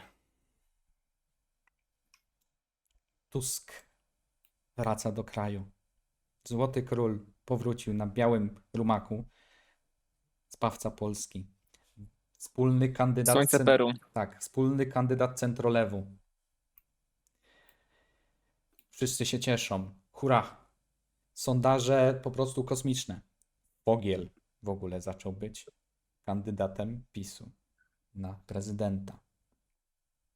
No bo akurat Kaczyński nie spotkał się z Nawrockim i tak to już wyszło. Nawrocki też się akurat od nic z nim nie dostał w meczu przed spotkaliśmy. spotkaniem Kaczyńskiego knockout i nie pojawił się na spotkaniu. Tak, poza tym wiadomo, może zajmował się panem Jerzym. No właśnie, miałem to powiedzieć. No właśnie. Good ending. Nie miał czasu. Albo walczył z Dudkiem danego dnia. Kto wie? Dokładnie. No i tutaj w końcu startował jeszcze Kosiniak. Ale, no bo jako Hołownia nie mógł startować, poza tym trzeciej drogi nie było, więc się w ogóle nie skrzyżowały ich drogi za bardzo. Konfederacja, nie wiem, nie wiem czy ogarnęliśmy, czy Konfederacja, nie, Konfederacja nie istniała, więc chyba nie było ich kandydata w ogóle, nie? Żadnego takiego, znaczy pewnie jakiś plankton był. Mnie płotki. Tak, jakieś, Sławomir Mencen ma największą szansę na wygranie z Donaldem Tuskiem w drugiej turze wyborów. tak tego, że nigdy się Problem. nie dostaje. No. No, Więc sondaże w ogóle pokazywały, że no Tusk pierwsza tura, nie ma opcji. No przecież ten PiS to jest jakaś niemożliwa dyktatura, no i nie mogą wygrać przecież, prawda? No mogłoby się tak spodziewać. Nadchodzi dzień zwycięstwa. Znaczy dzisiaj jest dzień zwycięstwa, jak to mówimy, ale mniejsza, to nie jest ten dzień zwycięstwa. 18. Exit pole zaczynają mieć. Nagle się okazuje, że Fogiel 51%, Tusk 48%. Wszyscy są zdziwieni. Fogiel jest kuźwa zdziwiony. Nie mają wszyscy pojęcia, co się stało. Zaczynają się pytania. Dlaczego? No i kwestia jest taka, że PiS przekroczył Rubikon. Posunął się do użycia broni ostatecznej, której tutaj też nie możemy zdradzić mniej więcej, co to była za broń ostateczna. to jedna z broni ostatecznych. Jedna z broni, tak, ale jedna wynika z drugiej potem, więc wiesz. Hmm? Czy tam druga z pierwszej. Pegasus to była tylko rozgrzewka. Tak samo paski w TVP się przegrzały. Sfałszowane wybory. Wieczór wyborczy można określić jednym hasłem wielki kwik. Mimo że exit poll dawał 70% Tuskowi. Może nie 70, ale bardzo dużo. No, powiedzmy, tak. No i dochodzimy do tego, że no to już nie było do uwierzenia, prawda? Wiadomo, telewizja publiczna miała swoje własne uniwersum i tam u nich wszystko się spinało, spiny poszły takie, że no przecież to było wiadomo, no Polacy wybrali. Takie piękne były te reformy wszystkie, że im się tak spodobały, że zagłosowali. No, Oczywiście. czego nie rozumiesz, agencie niemiecki? No ale społeczeństwo jednak stwierdziło, że no nie, panowie, tak się nie robi. Wychodzimy na ulicę, oczywiście. Gigantyczna ilość protestów wyborczych złożonych do PKW została wysłana. Rozpoczęły się protesty przeciwko wynikom, bo to jest niedorzeczne. Sasin ogłosił komunikat. Jedzie do Warszawy, ma dobre wieści. No i widzę ładnie tutaj zacenzurowane. Nastąpił pewien wyciek. I dużo by mówić o tym, kto spowodował ten wyciek, ale co wyciekło, to wyciekły właśnie dowody na to, że wybory zostały sfałszowane. O ile dobrze pamiętam, prawda? Mhm. Mhm. Tak było. Dobrze. No i tutaj dopiero się zaczęło. Bo 26 maja był bardzo ciekawym dniem, w którym wydarzyło się absolutnie wszystko. Mm. To Nie była było, rzecz bardzo ciekawa. tak, bo od razu godzinę potem nawała medialna się zaczęła. Tylko że PiS nie dostał przekazu dnia. I nagle było, każdy zaczął mówić co innego. Że to nie my, to Niemcy, Platforma, opozycja, Rosjanie, Żydzi, Amerykanie, Chińczycy, no, jak widać, Armia Zbawienia, Jarek Lichwała. A tak poza tym to kłamstwo. A tak poza tym to zasłużyli sobie. A tak poza tym to spoiler. Tak poza tym to spoiler. Tak. Więc godzina 12. Mamy południowe wydanie wiadomości. No już sytuacja w PiSie została jako tako ustabilizowana, poszedł przekaz. Już wiedzą, co mówić. To są działania prowokatorów. To jest wszystko fikcja ogółem i zostało to sfabrykowane. Mamy dowody przeciwko dowodom. Jesteśmy niewinni. To jest kłamstwo, kłamstwo, kłamstwo, pogoda i sport. Nic się nie dzieje. I tutaj Piękny cytując, cytat. tak. Możecie sobie przeczytać bardzo poetycko. Nic się nie dzieje. Taki tu spokój. Tylko że jak się dowiemy za chwilę, tymczasem w kraju, no nie było tak spokojnie, bo to raczej podsumowuje, jakie nastroje były w kraju. Wszyscy przeciwko PiS-owi. Z podkreśleniem nawet kierowcy. Nawet bym powiedział, że nawet rolnicy. Nawet związki zawodowe. No. Protesty w każdym mieście. No, ale jak zwykle zarządzanie poprzez kryzys mogłoby być relatywnie dobrą strategią. Tak, tego kryzysu nie dało się za bardzo ogarnąć i mimo, że próbowali to przeczekać, aż im się znudzi, bo to jest standardowa procedura w zarządzaniu Polakami. Po prostu poczekajcie, aż im się znudzi. Tylko że zaczął się po prostu taki Euromajdan pod budynkami rządowymi. Dosłownie Euromajdan. Parku Rydza Śmigłego. Park Rydza Śmigłego znajduje się właśnie w Warszawie, tuż koło kompleksu sejmowego. Dla tych, którzy nie znają Warszawy. I bardzo dobrze, że tego nie znacie. Więc... Cześć, znaczna większość naszych fanów z Mazowsza. Cześć. Część znaczna mniejszość dewujących. Nikt. Cześć, nikt. No, No, Dokładnie. nie ma takich ludzi. Dobrze, niech ktoś dalej przejmie, bo zaschło mi w gardle. tak. Następnego dnia protesty jeszcze bardziej się rozkręcają.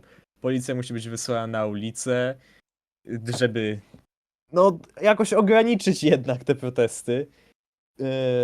Zaczynają się przekazy kolejne od pisowców, żeby jakoś ograniczać też to wszystko. Po prostu ile się da spowalniać te protesty, bo one rosną, czekanie już przestaje działać niestety.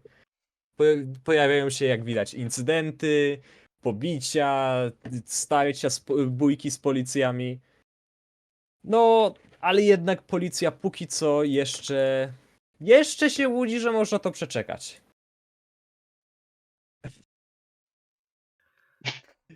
Bardzo Nas ważne. nie Tak. Nie wiem, 14:30 słuchać Zapomniałem o strony. tym kwadraciku, sorry. tylko on tam chyba był sam.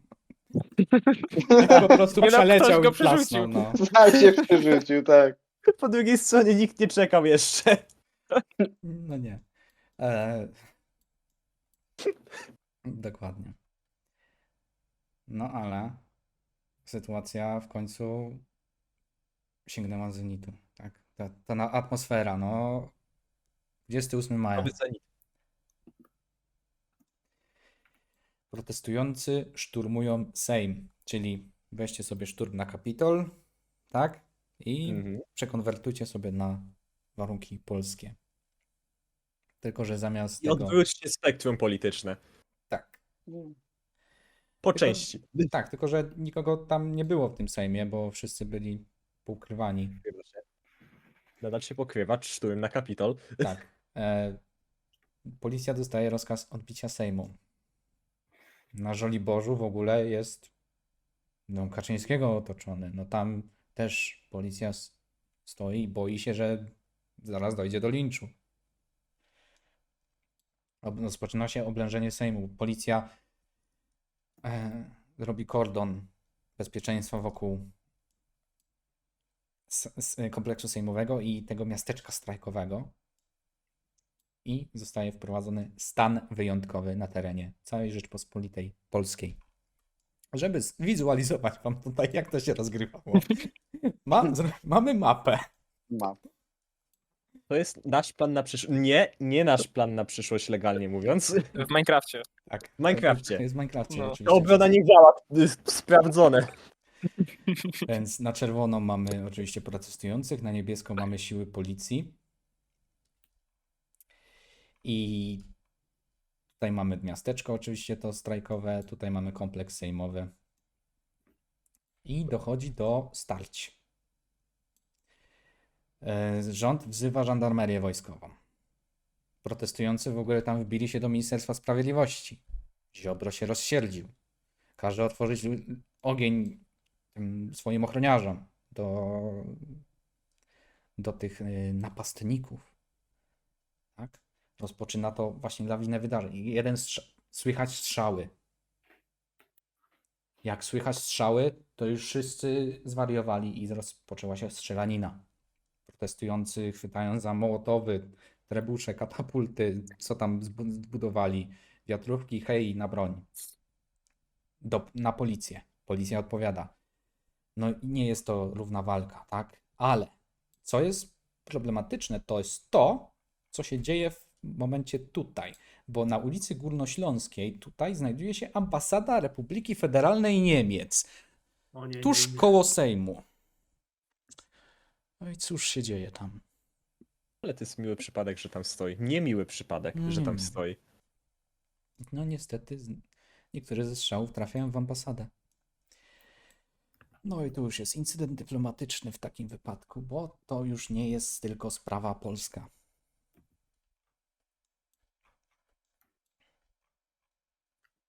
Ambasador Polski w Niemczech zostaje wezwany na dywanik. Tylko że ambasador jest pisowski, więc mówi, że to nieprawda, należało wam się, a poza tym dawaj reparacje.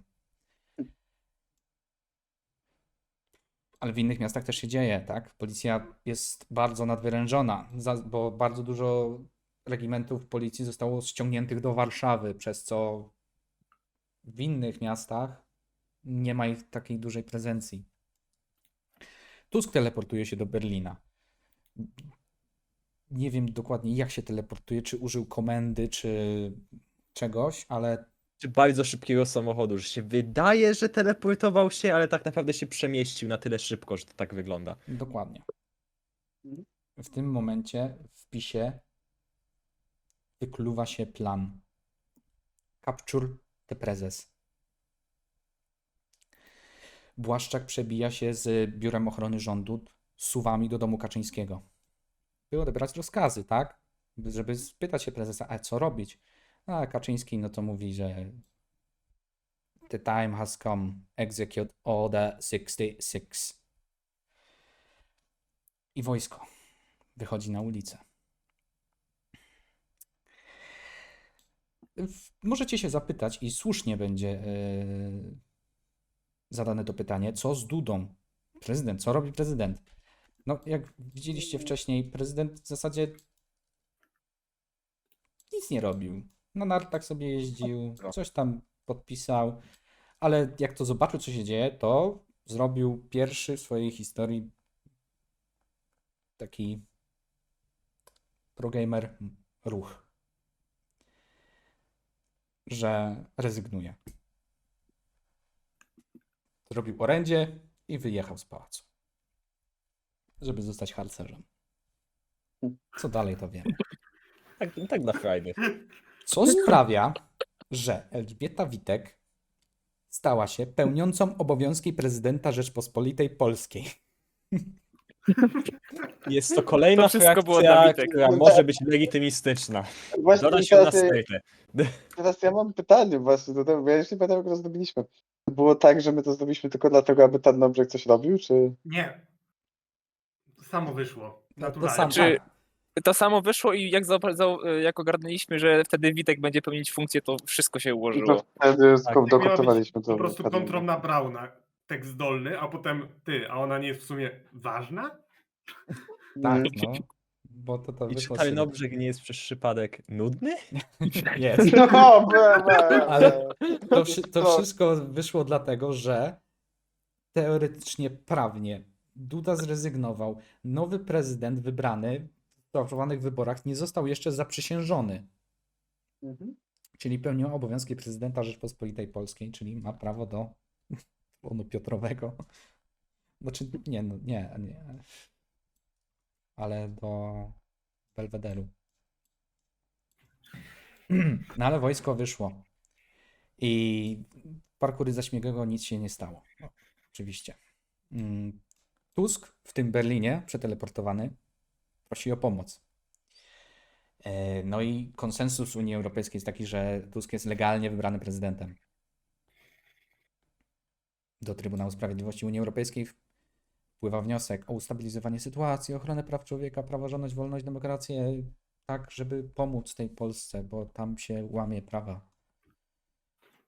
No ale Trybunał jak to Trybunał. Przyjął wniosek i tyle. Słuch zaginął. Wojsko ogarnęło sytuację mniej więcej, bo protestujący zostali w ogóle wyparci z Sejmu. Tam no, nastąpił chaos. Ludzie nie żyją. Jest źle. Wojsko na ulicach miast. Mieszkańcy siedzą w domach, boją się o siebie. Ale zaczynają się już pewnego rodzaju walki, wręcz partyzanckie, tak? Bo ta masakra przelała czarę goryczy i trzeba coś zrobić. No albo w te, albo we w te. No, imperium już przekroczyło wszelkie standardy, no trzeba robić ten sojusz rebeliantów, tak?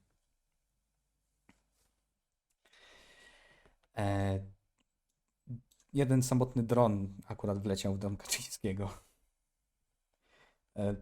To pamiętam, to akurat robiliśmy też chyba specjalnie, żeby coś wytłumaczyć. Mhm. Mhm.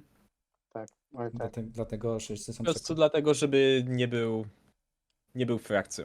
Tak, żeby go wyjąć z nawiasu. Mhm. No bo żeby W ten Warszawie, PiS żeby był... jakieś inne postacie pisowskie Tak, mogły żeby pokazać. PiS... No i też żeby po to, żeby PiS nie miał takiego jasnego, czystego no przywódcy. Mhm. No tak, to wiadomo, że wszyscy Dokładnie. lojalistami byli. I Suchonim zaginął, tak. Generalnie. Ale państwo polskie już jest w stanie rozkładu. Ale jeszcze nie takiego, żeby to było. Żeby to Jeszcze to nie jest upadek. Jeszcze nie, to nie jest jeszcze deupadek. To jeszcze Polska. Za. Jeszcze jest pycha. Jeszcze jest pycha. To jest jeszcze Tak. pycha, tak. Listy gończe za wszystkimi ważnymi politykami opozycji. Delegalizacja partii opozycyjnych. Skrócenie kadencji Sejmu. No ale nie rozpisane są nowe wybory, bo czekają na koniec stanu wyjątkowego. No to sobie jeszcze poczekają w zasadzie. I można było się spodziewać tego, że jakoś to ucichnie. Że jakoś to się stanie.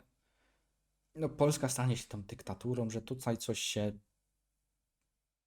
No nie wiem, no jakoś to rozejdzie się po kościach.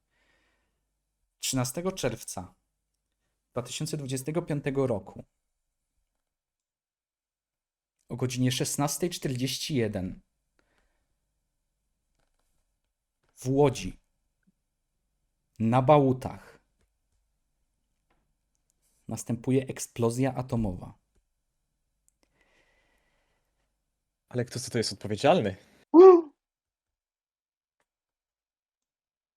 Dlaczego? Bo tak. Kto chuj wie. Bo wiadomo, przecież państwa atomowe zarzekają się, że to nie oni. Izrael też mówi, że to nie oni, ale zaraz, nie? Jak Izrael mówi, że to nie oni? Przecież oni nie mają atomówek. Poza tym nie istnieją. W zasadzie nie wiem, czy to się już pokrywa z tym, czy jeszcze istnieją, Nie czy coś jestem takiego. pewien. Chyba jeszcze istnieją. Izrael przestał istnieć w 24 roku.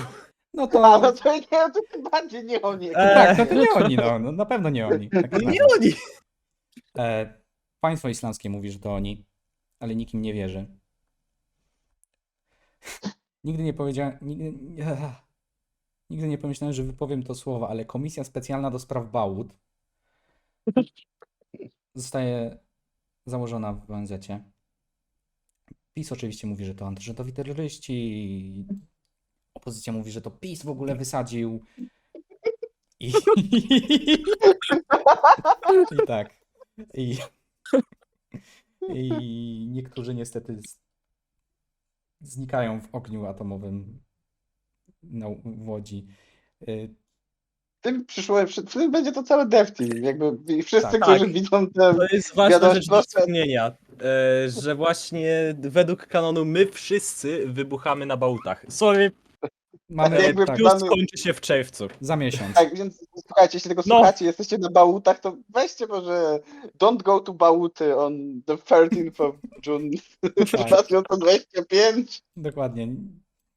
Wy Macie- jesteście były spoko, mniejsze. wy jesteście spoko. Na wszelki wypadek. Lepiej tam nie będzie. I Dużo rzeczy przewidzieliśmy. Oby to nie była jedna z nich. dokładnie. Znaczy, z ostatnich wiadomości to ja bym bardziej martwił się o Wyszyna, że jutro go trafi ta satelita ruska, co ją sprowadzają na Ziemię. Bo ma gdzieś pomiędzy Radomiem a Łodzią ma szansę spaść. Więc Wyszyn, wiem, że jesteś wyciszony teraz, ale pamiętaj, Early access. śmierć, tak, śmierć od deorbitowanego satelity rosyjskiego, sowieckiego w sumie, jest niska szansa, ale nie jest zerowa. Więc nie patrz w górę. Nie jesteś obrowa. Łowicz leży gdzieś pomiędzy. Trochę wyżej. Niestety bardzo mała Wyżej, szansa. nie. Ale w Radom może. No i Niskie straty. Muszę legalnie powiedzieć, że są niskie straty wtedy. cóż się dzieje? No to jest game changer, tak? Ale tutaj zanim padną pytania, prawda? No dobra, ale kto faktycznie zrobił te bałuty? No nie wiadomo.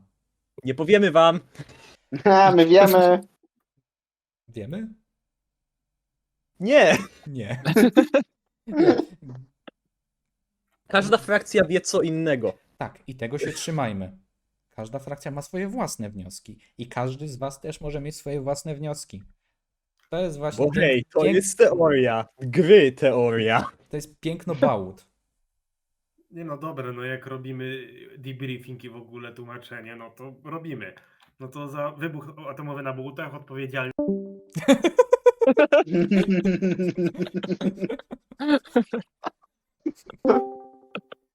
Dokładnie tak. No i to sprawia, że Niemcy, nie tylko Niemcy, bo wszyscy są w szoku. Jakby, no wiadomo, straty rozpisano na ile? Mało. 50 groszy.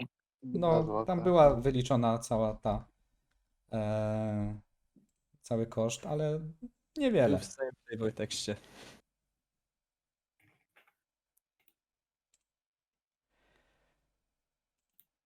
No, ale mniej więcej mało. Kebaba za to możecie kupić. Niemcy mówią, że to przesada, że jak ONZ nic nie zrobi, to oni sami tam zrobią porządek. ONZ nie spieszył się. Left on read. I Niemcy w takim razie mówią,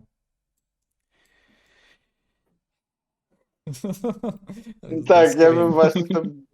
Tak. Nie będziemy tego puszczać. Nie, no to nie jest film, nie, to jest filmik? Nie, to screenshot, jest ale Nie, screen jest tylko, no screen na właśnie. szczęście. Ale generalnie tak, Zobaczmy go. jeśli tam widzieliście, dzieje się inwazja i tam była mapka, jak ta inwazja będzie wyglądała.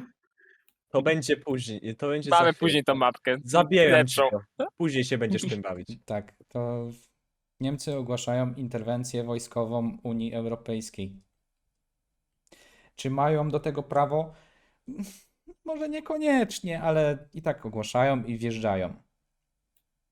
Orędzie Morawieckiego. Polska w stanie wojny. A więc wojna. Jeszcze Polska nie zginęła.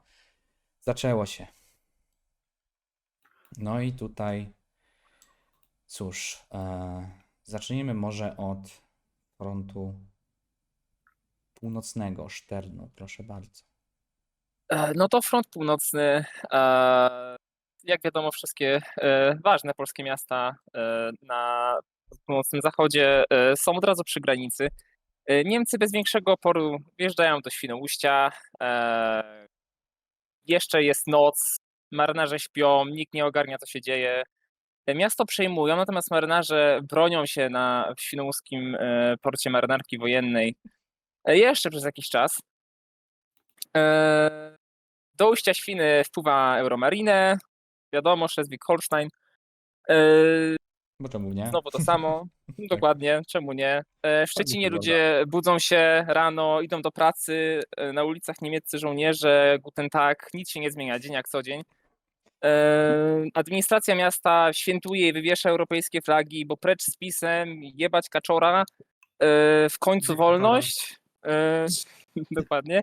I koniec końców Niemcy lądują w Kołobrzegu o 9:37, zabezpieczając sobie dalszy front i dostęp do logistyki. Front w zachodnim pomorskim poruszył się dosyć szybko do przodu, aż w końcu w pewnym momencie spotyka mniej lub bardziej zorganizowany opór wojsk polskich, ale co i kiedy, gdzie dokładnie, to już jest kwestia ogólna, więc może najpierw kolejny front. Tak. Front centralny. Czy ktoś. Tam niewiele się dzieje, to może tylko wspomnę. Jak ktoś chce, to niech sobie zaklepie południowy. Front centralny. No, główny kierunek, no to Słubice. Przód. Tak, to jest akurat z marszu zajęte, podobnie jak Szczecin, Świnoujście. No i niemieckie wojska ruszają kierunek Gorzów, Świebodzin, Zielona Góra, 3 kierunki.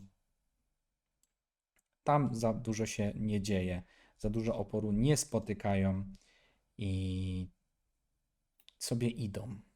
Tymczasem na froncie południowym, podobnie jak właśnie zaczyna się jak wszędzie, ale czy ktoś chce? Może front południowy? Nikt nie chce południowego? Not my region, not my region. Okej, no, No, nikt też nie nie lubi do końca. nikt nie lubi Dolnego Śląska, zrozumiałe. No, ale podobnie jak z Słubicami, od razu z Gorzelec, Gubin, po prostu przechodzą przez most, tak? Lecą na Żagań i Legnicę. I tutaj dochodzi do tego, że w Żaganiu stacjonuje przecież dywizja pancerna polska, generała Trytka, dowodzona przez generała Trytka. Nie wiem, czy w rzeczywistości teraz obecnie on nadal jest tym dowódcą, możliwe, że nie, bo się zmieniają, ale u nas jest, tak? No i on w zasadzie nie ma jakichś jasnych rozkazów i nie wie, co zrobić, bo jest skonfrontowany właśnie z tą rzeczywistością, bo jest rozdarty pomiędzy tym, że kurczę, no, czy ja chcę bronić zbrodniczego reżimu? No ale Niemcy. No ale zbrodniczy reżim, no ale Niemcy. No i w końcu rzuca monetą, wybiera przyłączenie się do interwencji Unii Europejskiej. Liczy na to, że uda mu się tym sposobem ochronić ludność cywilną, przywrócić stabilność w kraju, że to faktycznie jest dobra rzecz i sprawiedliwa i że to Prawa. jest, tak, prawa, sprawiedliwa i że to faktycznie jest moralny, dobry wybór. Tak, i dobra, i teraz mniej więcej, tu jest taka mapka, nie wiem, czy teraz tę mapkę pokazujesz, ale No. na tej ogólnej mapce czerwona kreska pokazuje taki moment, do którego ci Niemcy sobie wchodzą. No bo wiecie, Polska jest w całkowitej rozsypce. Zanim my w ogóle zbierzemy siły jakiekolwiek obronne, które będą w stanie cokolwiek, ten pochód niemiecki zatrzymać, to trochę czasu zajmie. To wszystko do tej czerwonej kreski jest zajęte z marszu. Ale potem zaczynają docierać już coraz bardziej na front polskie dywizje. I w tym momencie, no to już nie jest taki radosny pochód przez polskie ziemie. Więc interwencja musi niejako przyjąć troszeczkę bardziej charakter troszeczkę otwartej wojny. Szczególnie, że Polska nie zamierza jedynie pasywnie sobie siedzieć.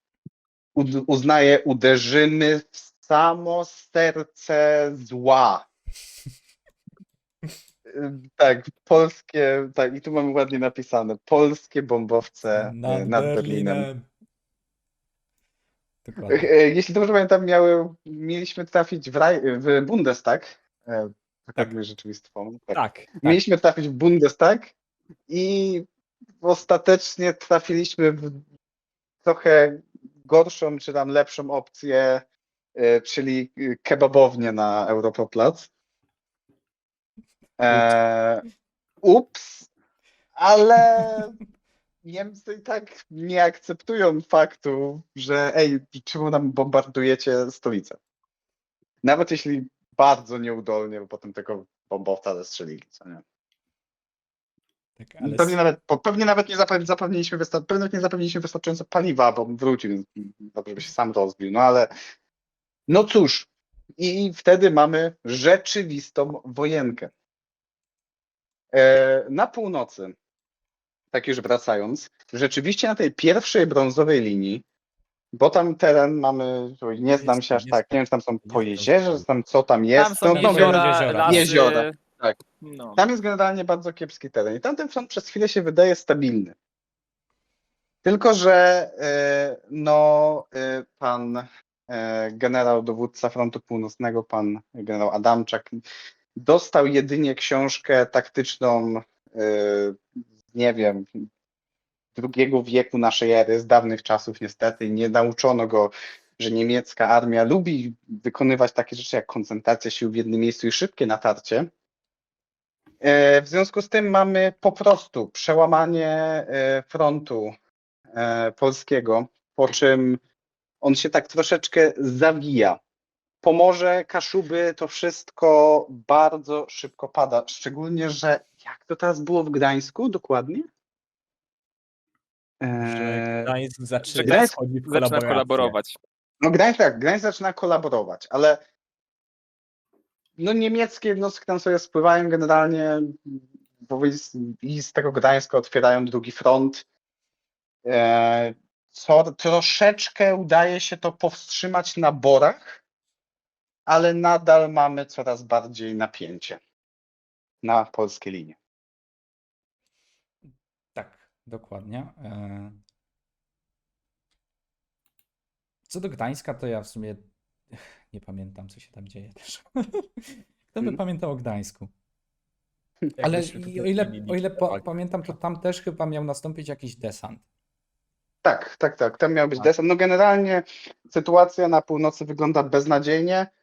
Wojska niemieckie grożą przebiciem się z północy na Bory, i też wbiciem na Warmię i Mazury, która jest praktycznie niebroniona. O, tak, Więc jesteśmy praktycznie dni, tygodnie od złamania frontu północnego. To możesz go dokończyć w zasadzie już. Nie? Raczej mogę raczej to jest punkt, w którym kończy się interwencja. Dlatego. Okej. Tak, że jakby interwencja nie pójdzie dalej. This is the end. Jakby to jest inne. Samajza utyka. Okej, dobra. Tak. To jest to, co zdobyli do momentu. To jest to, co zdobyli do momentu jakby zajęcia interwencji. No wiadomo, tam już też mam napisane, że Bydzia chciała zrobić to samo co Gdańsk, też zacząć kolaborować, tylko że front tam nie dotarł. Nie chciał. Nawet No Niemcy Niemcy uznają, Fuck you. Tak, Bydgoszczy mimo dobrych chęci nie udało się kolaborować. Front zatrzymał się wcześniej i nie jedziemy dalej. Nie ma dalej interwencji. Tak. Tymczasem na froncie centralnym tak łatwo już nie było, mimo początkowego wjazdu razem z drzwiami. Mimo że Gorzów, Zielona Góra, Świebodzin upadają w końcu, ale po walkach front idzie powoli do przodu, ale już tam w tym momencie pierścień wojsk polskich dookoła Poznania zaczyna się zaciekle bronić. Leszno, Grodziec Wielkopolski, Szamotuły, Zbąszynek. To wszystko są Gdziekolwiek to walczące miasta. Tylko że Poznań, jak zwykle, właśnie też jak Gdańsk i Bydgoszcz, Poznań jest Poznaniem. Jaczkowiak robi powstanie antypisowskie, mówi, że no przecież Europa Powstanie idzie. Wielkopolskie 2-0. Tak. No i to robi trochę taką wyrwę na tyłach. Mimo że to są, wiadomo, jakieś tam straże miejskie, policja, milicje, ale część wojska też przechodziło tam na stronę powstańców, więc ten Poznań stał się taką ostoją też europejskości. Do czego tam potem jeszcze dojdziemy i jak to się skończyło w tym Poznaniu. Niemcy w końcu Poznań się tam... zamiast bycia miastem doznań, jest teraz miastem powstań. Tak. Ale front południowy. No to już mówiliśmy, że generał Trytek jest skonfrontowany z rzeczywistością, wybiera Unię, co robi też poważną wyrwę we froncie, bo to jednak Żagańska Pancerna jest jednym z kluczowych elementów Wojska Polskiego. No i cóż, można zadać pytanie, co się stało pod Legnicą? No i okazuje się, że Wojsko Polskie zesrało się jajecznicą. W Legnicy, w Lubinie pozostałe jednostki obskakują w pierdziel. Droga na Breslau jest otwarta. Mamy tam też Sudety. Na Sudety za bardzo front nie poszedł. Tam była 16. Dolnośląska Brygada Obrony Terytorialnej, czy batalion. Nie pamiętam. Coś znaczy to B. Pierwszy, drugi. Tak. Który wycofał się bardziej właśnie w Sudety. Jelenia Góra zostaje odcięta, bo oni po prostu ich sobie tam okrążają po przebiciu się z Lubina. I ta brygada, czy batalion, jak już wspomniałem, zostaje okrążony i ucieka na Czechy. No ale Czesi, dobre ziomki, to dają im military access, nie? Tylko że tutaj zaczyna się kwestia, że Niemcy się dowiadują, no i zaczynają się naciski na Czechów. Żeby ich internowali, wydali, tak? Wojskom europejskim. Czesi odmawiają. Czesi nie Rumunia. Tak. I to stanie się z jednym z przyczynków do tego, żeby otworzył się kolejny front. O tym za chwilę. To już nie jest opisane, więc trzeba będzie improwizować. Ale Dokładnie. tak, co do Wrocławia, tam jest po prostu rura na Wrocław, Sutryk śpi. Kłodzko też już odcięte. Lecą jak strzała. Wrocław upada, Sutryk jest trzeci do kolaboracji, tak. Po naszych dwóch eurofederalistach z DevTeamu. Więc co dalej się dzieje na tym froncie południowym, bo front południowy też dociera bardzo daleko. To już powiem, bo to jest mój wewnętrzny kanon, który mam tylko w głowie na razie. Przerzucę się może na Internalizowana armata. tutaj, żeby wiedzieć mniej więcej, gdzie to idzie. Breslau mamy tutaj, no i przed nami Opolszczyzna. Front się trochę rozwidla, bo część też zostaje wysłana w kierunku Warty, do której na północy docierają tam koło Poznania, ale ostatecznie front europejski staje na prośnie, dzieląc Kalisz na pół. Ale na południu, ojej, tu się dzieje. Tu pojawiają się wręcz wystąpienia mniejszości niemieckiej, która zwyciężyła swoją szansę. No, Niemcy w końcu idą po nas. Tak, wracamy do Heimatu. W końcu. Ślązacy to tam, tam też dołączą petam. Zobaczycie, będzie fajnie. No i Opole staje się też otwartym miastem. Wita europejskie siły. Tymczasem dowódca frontu południowego wojsk polskich, generał Kukuła, Mm. ma bardzo ważne zadanie. Bronić Częstochowy. No i Śląska też, tak? Ale kto by tam o Śląsk się martwił? Częstochowa ważniejsza. No nie może paść Matka Boska, no. Przecież to będzie niespodziewane. To już jest, wiadomo, to już się zbliżamy do końcówki tego. Rozpoczynają się walki, bo wojska niemieckie przekraczają granice opolskiego i śląskiego województwa. Żołnierze z Lublińca, też Brygady Obrony Terytorialnej, wspomagani przez komandosów właśnie z wcześniej wymienionego miasta Lubliniec, dokonują operacji, która sprawia, że związują walką dość liczne siły niemieckie na tym terenie i wygrywają bitwę, odpychając ich i okrążając poszczególne elementy niemieckiej armii, która już tutaj doszła w trochę osłabionym składzie, ale nie ze względu na straty, o tyle co ze względu na to, że musieli rozciągać ten front niemiłosiernie. I że tak zapierdalali. Więc udaje się Kukule obronić Częstochowę. Droga do Częstochowy jest zamknięta.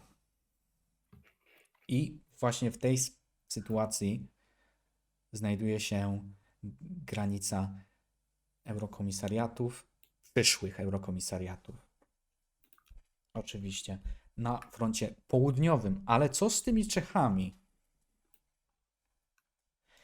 I to też nigdy nie zostało nigdzie rozpisane. I ja mam wrażenie, że teraz będziemy to wymyślać na bieżąco. Mm. Chyba, że No, ktoś Czechy- pamięta. Czechy. Znaczy na pewno było mówione, to co ja dobrze pamiętam, że właśnie nie było oryginalnym lore, poprawcie mnie jeśli się mylę oczywiście, że właśnie Czechy bardzo się wybraniały od eurofederalizacji, To tak. chociaż że Niemcy bardzo nalegali na nich, Mhm. żeby się Mhm. eurofederalizowali. Co było No. jednym z tych powodów. Wspomnieliśmy wcześniej, że drugim z tych powodów było to, że wojsko polskie przepuszczali, co w końcu przelała się czasza i wjeżdżają Niemcy na własną Właśnie. interwencję na Czechy jeszcze. A propos czaszy, Mhm. bo to właśnie czasza spadochronu była tym, co widziały czeskie wojska stacjonujące w Czechach, bo Czechy zostały zajęte bardzo szybko. O ile pamiętam, to miało być tak, że Niemcy po prostu użyli wojsk spadochronowych, żeby Tak. zająć najważniejsze elementy miasta, strategiczne punkty, przez co Czesi w zasadzie nie stawili żadnego oporu. No to była, że tak powiem, w moim lodowym w skrócie w głowie to jest 3-dniowa operacja, ale w sposób udany. Tak. No bo próbowali robić desant Tak.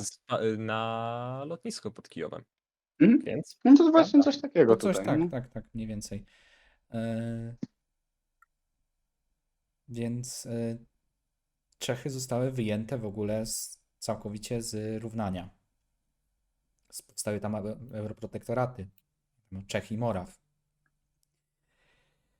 W tym momencie to też wiąże się z tym, że Wyszehrad ogłosił w momencie, kiedy Czechy znalazły się w stanie wojny wręcz z Niemcami, Wyszehrad solidarnie stanął przeciwko Niemcom.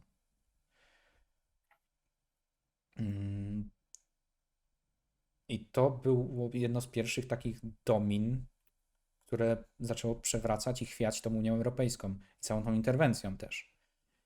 Bo no, tracimy tutaj, wiadomo, Słowacja, Rumunia, Węgry, mała strata, ale Austria. No a to oznaczałoby, że kurczę, no to jest kolejny front. Jeszcze Słowacja, jeszcze, no, to mogłoby się skończyć źle.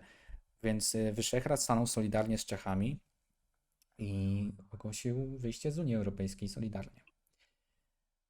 I to też wpłynęło na decyzję Francuzów, o ile pamiętam, bo Francuzi i też inne pomniejsze państewka brały udział początkowo w tej interwencji, tak jak już było mówione, ale w momencie zajęcia Czech i groźby wojny wielkiej europejskiej,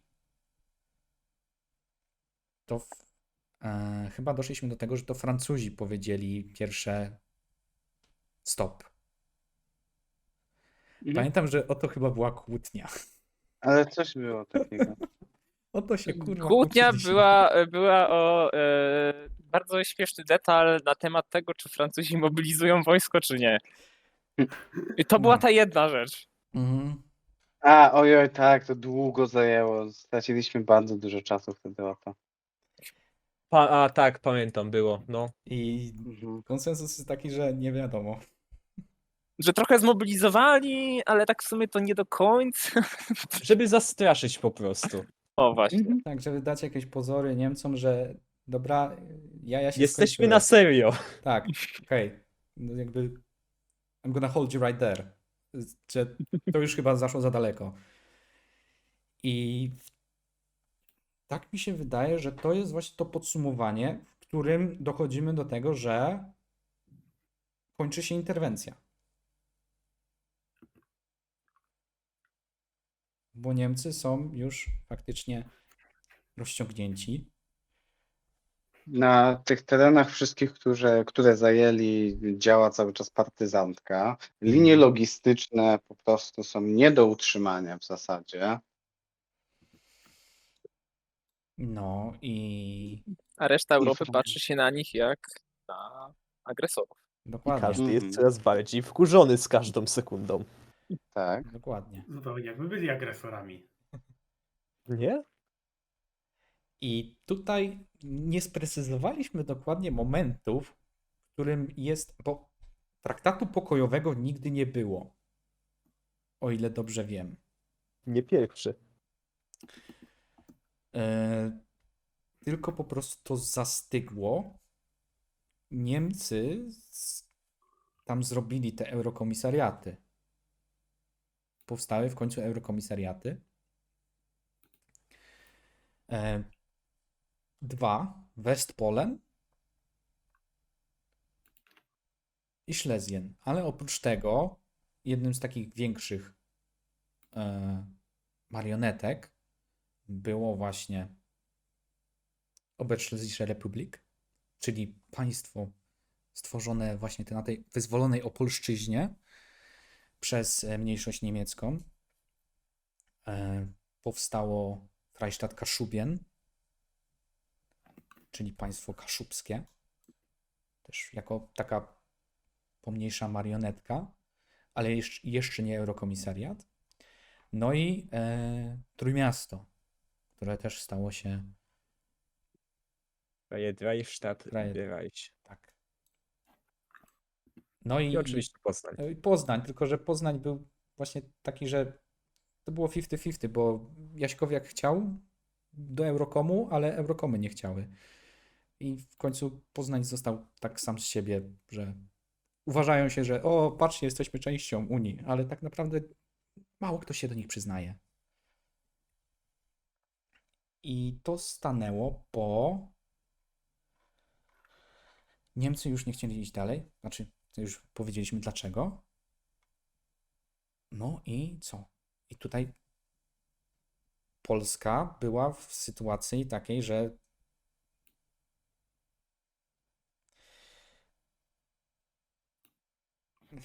no jest przerąbane. No, wojsko niby istnieje, niby nie istnieje. Połowa w ogóle jest w rozsypce wszystko.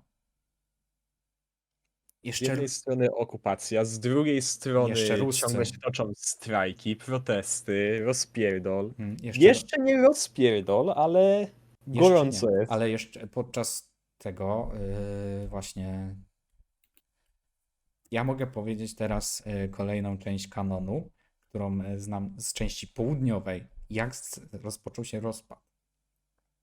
Tam w Warszawie działy się tam Sodoma i Gomora dosłownie. No, tragiczne rzeczy. Ale w pewnym momencie padł rozkaz z centrali dla Zbigniewa Ziobry. Ziobro? Nie. Nie, to nie jeszcze, nie to. Panie prezydencie? Ziobro, ty dowódco ukochany, weź te Zacznij jednostki. kurna świętokrzyskie prześladować. Tak, zacznij świętokrzyskie prześladowanie, ale świętokrzyskie nie było celem. Celem był Śląsk, który zaczął marzyć o autonomii. Autonomii, o niepodległości. Zawiązała się Liga Śląska, która wręcz dążyła do secesji, która wręcz ją ogłosiła.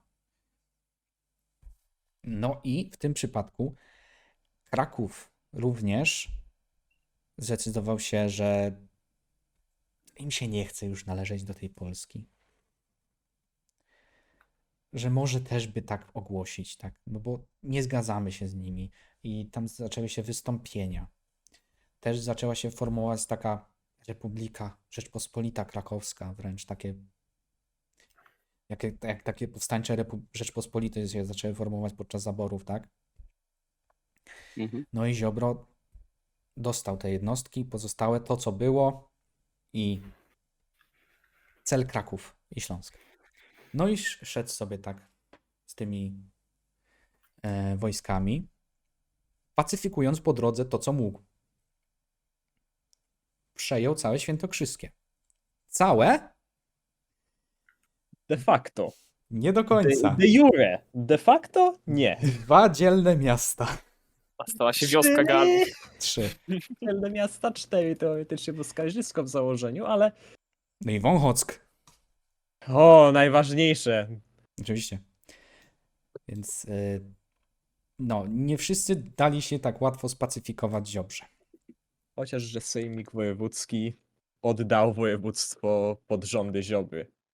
Jako, że był przedstawicielem jednak prawowitego rządu Rzeczpospolitej w ich oczach.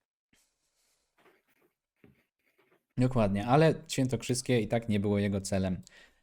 Zebrał tam ile się dało rekrutów, no i musiał też oddelegować trochę do tych północno-wschodnich powiatów, które nadal były w otwartej rebelii.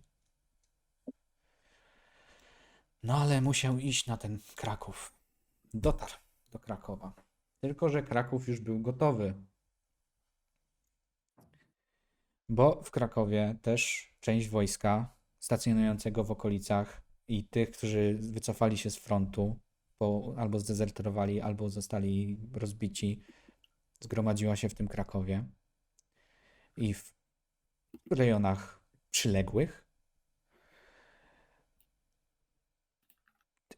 No i zaczęło się wręcz oblężenie Krakowa, bo Ziobro nie mógł sobie tam tak wejść. Zakaz wjazdu. Strefa czystego transportu. Nie wiedzie.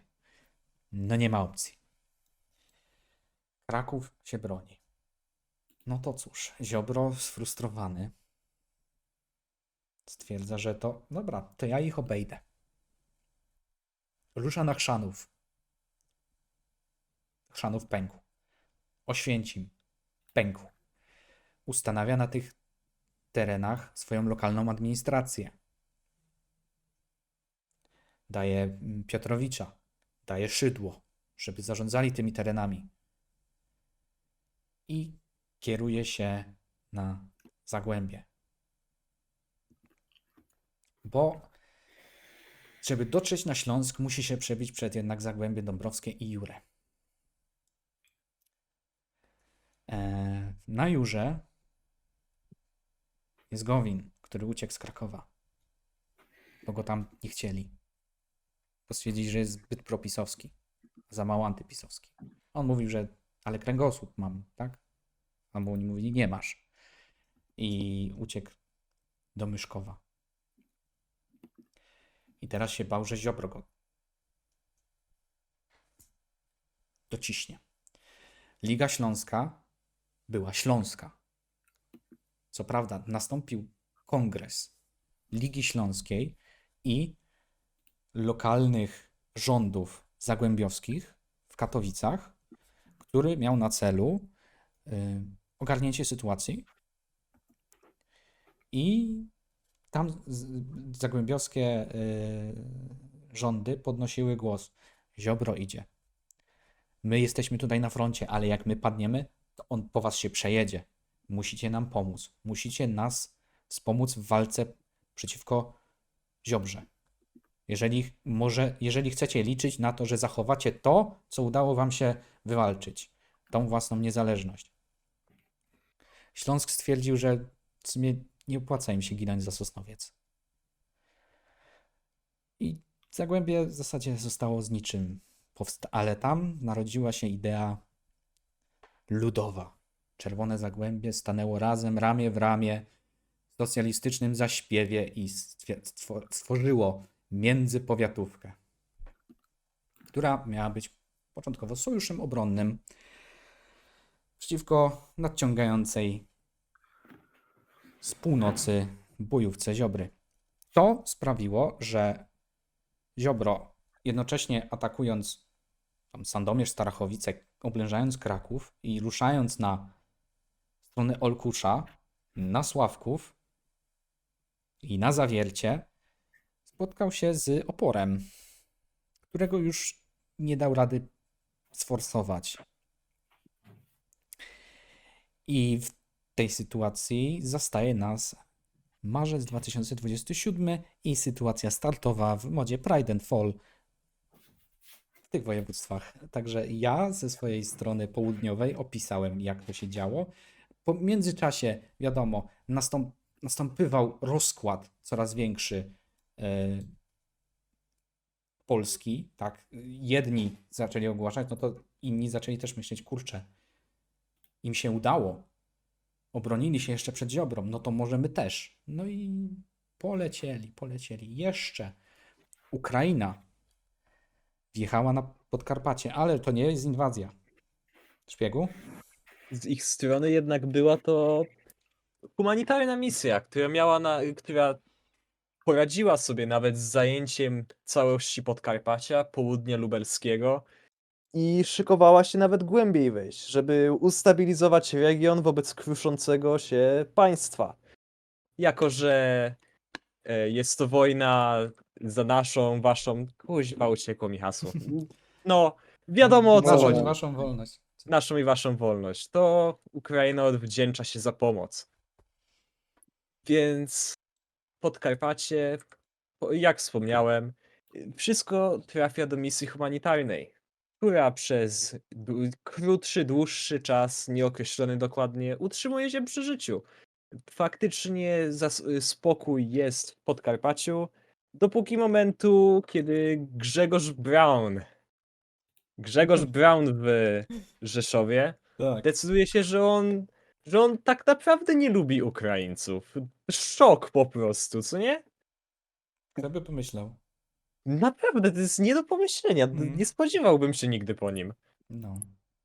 No i No, to klaruje się na tak otwartą osobę szanującą wszystkich i wszystkie Jest to mniejszości. bardzo niecharakterystyczne w tym przedstawieniu go w modzie, naprawdę. Tak. Trzeba to zreworkować. No. Co do sytuacji jeszcze poszczególnych województw, no to tak jak wspomniałem, będziemy sobie robić takie poszczególne odcinki i będziemy ich głębiej omawiać to wszystko.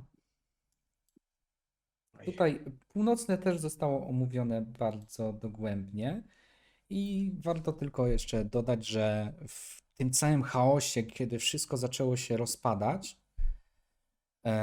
Sasin wybrał się na wycieczkę. Na wakacje chciał pojechać. No, doszło do tego, że zgubił coś. No, w góry, w lasy, gdzieś tam, ale tak nie do końca, bo to tak niezbyt pora roku na to było, jeszcze za Na zimno byłoby Mazury. przed. Mazury blisko były. Chciał tam pojechać, ale No. zgubił się. I nie tylko się. Ale to mniejsza. Co tam się stało, to też jeszcze dojdziemy do tego. No, ale też sytuację chcieli wykorzystać Rosjanie z Kaliningradu, Co, jak już którzy było słowem chyba tylko wspomniane wcześniej. Oh, those Russians. tak, którzy nie mogli się powstrzymać, no i też chcieli ten kawałeczek udźgnąć. No i tam udźgnęli, tylko że jak tu walczyć na Mazurach? Ciężko, Marnie. bardzo marnie. Za dużo wody, za mało zimna. Zimno, I mokro. za dużo grillów, to dusi od lesisty. takiego dymu. Rosjanina. No, więc tak to wszystko się zaczęło. I w zasadzie chyba omówiliśmy, no może nie wszystko, ale większość chyba tego, co zamierzaliśmy. Wiem, że to jest około 2 Oj, tak. godziny. Znaczy tak, No. jakby ewentualne, wiadomo, elementy będziemy jeszcze dorzucać. Wiem, że pewnie dla naszych słuchaczy mogło się to przeciągnąć, jeśli jeszcze tu jesteście i nie śpicie. Mam nadzieję, że jakoś utrzymaliśmy jakkolwiek wasze zainteresowanie, ale w przyszłych podcastach planujemy, znaczy po pierwsze będziemy pokazywać czasami takie również konkretne rzeczy związane z samą pracą nad modem, tak żebyście mogli to na bieżąco śledzić razem z nami, żebyście widzieli, że ten mod rzeczywiście żyje, no ale mamy też troszeczkę luźniejszych rzeczy przygotowanych. Dokładnie tak. I w zasadzie na tym możemy postawić kropkę. Chyba że ktoś ma jeszcze jakieś wolne wnioski, pytania. Ja mam. Gdzie jest Mencen? No to słuchaj, Skoro Nikola chciałbym wie. koniec, tutaj kurtyny, tobie proszę, opowiedzieć błagam. o takim projekcie. A więc Na tak, debacie. rozpoczęło się. Nie teraz. Nie teraz. teraz. Nie. Ale będzie robione. Będzie Dobrze. kontent. To cóż, Cóż, w takim razie pozdrawiamy wszystkich słuchających. Pozdrawiamy wszystkich devów, którzy mam nadzieję, że będą czerpać z tego garściami. Pozdrawiamy wszystkich, którzy dopiero na przykład zobaczyli po raz pierwszy tego moda. Może tacy się znajdą, może. Więc zachęcamy do Może. uczestnictwa w rozwoju naszego moda. Nasze drzwi zawsze są otwarte dla potencjalnych devów. Rekrutacja zawsze otwarta. Także cóż, możecie się spodziewać w następnych miesiącach więcej takich tego typu nagrań. Jeszcze dodatkowe rzeczy na pewno planujemy. Więc zapraszamy też na Discorda naszego. Wszystkie linki pewnie wrzucę do opisu, bo to będzie na YouTubie. No to też cóż. ci, którzy na YouTubie oglądają, będą bardzo zdziwieni, że to powiedziałeś. No, nigdzie indziej tego nie chcę wrzucać, nie? No wiem, no. No cóż. Tak, zapraszamy na Steama, Discorda, tak, łapki, suby i tak dalej, wiecie. Tak, dołączajcie do społeczeństwa, bo Naciśnijcie dzwoneczek na ludzie to pycha to ludzie. Dziękuję. Ja to upadek. Ja Tak. to obiadek, mniam. Jak widać, nie jesteśmy jakimiś robotami z kijami w dupie, którzy Ani Ja jestem. profesjonalni też za bardzo nie. Ale tak, atmosfera jest bardzo dobra. Powiedziałem to słowo i będę teraz na odwyku przez następny rok. Także no, trzymajcie się, cześć. Cześć! Pa! Żegnamy, hejka.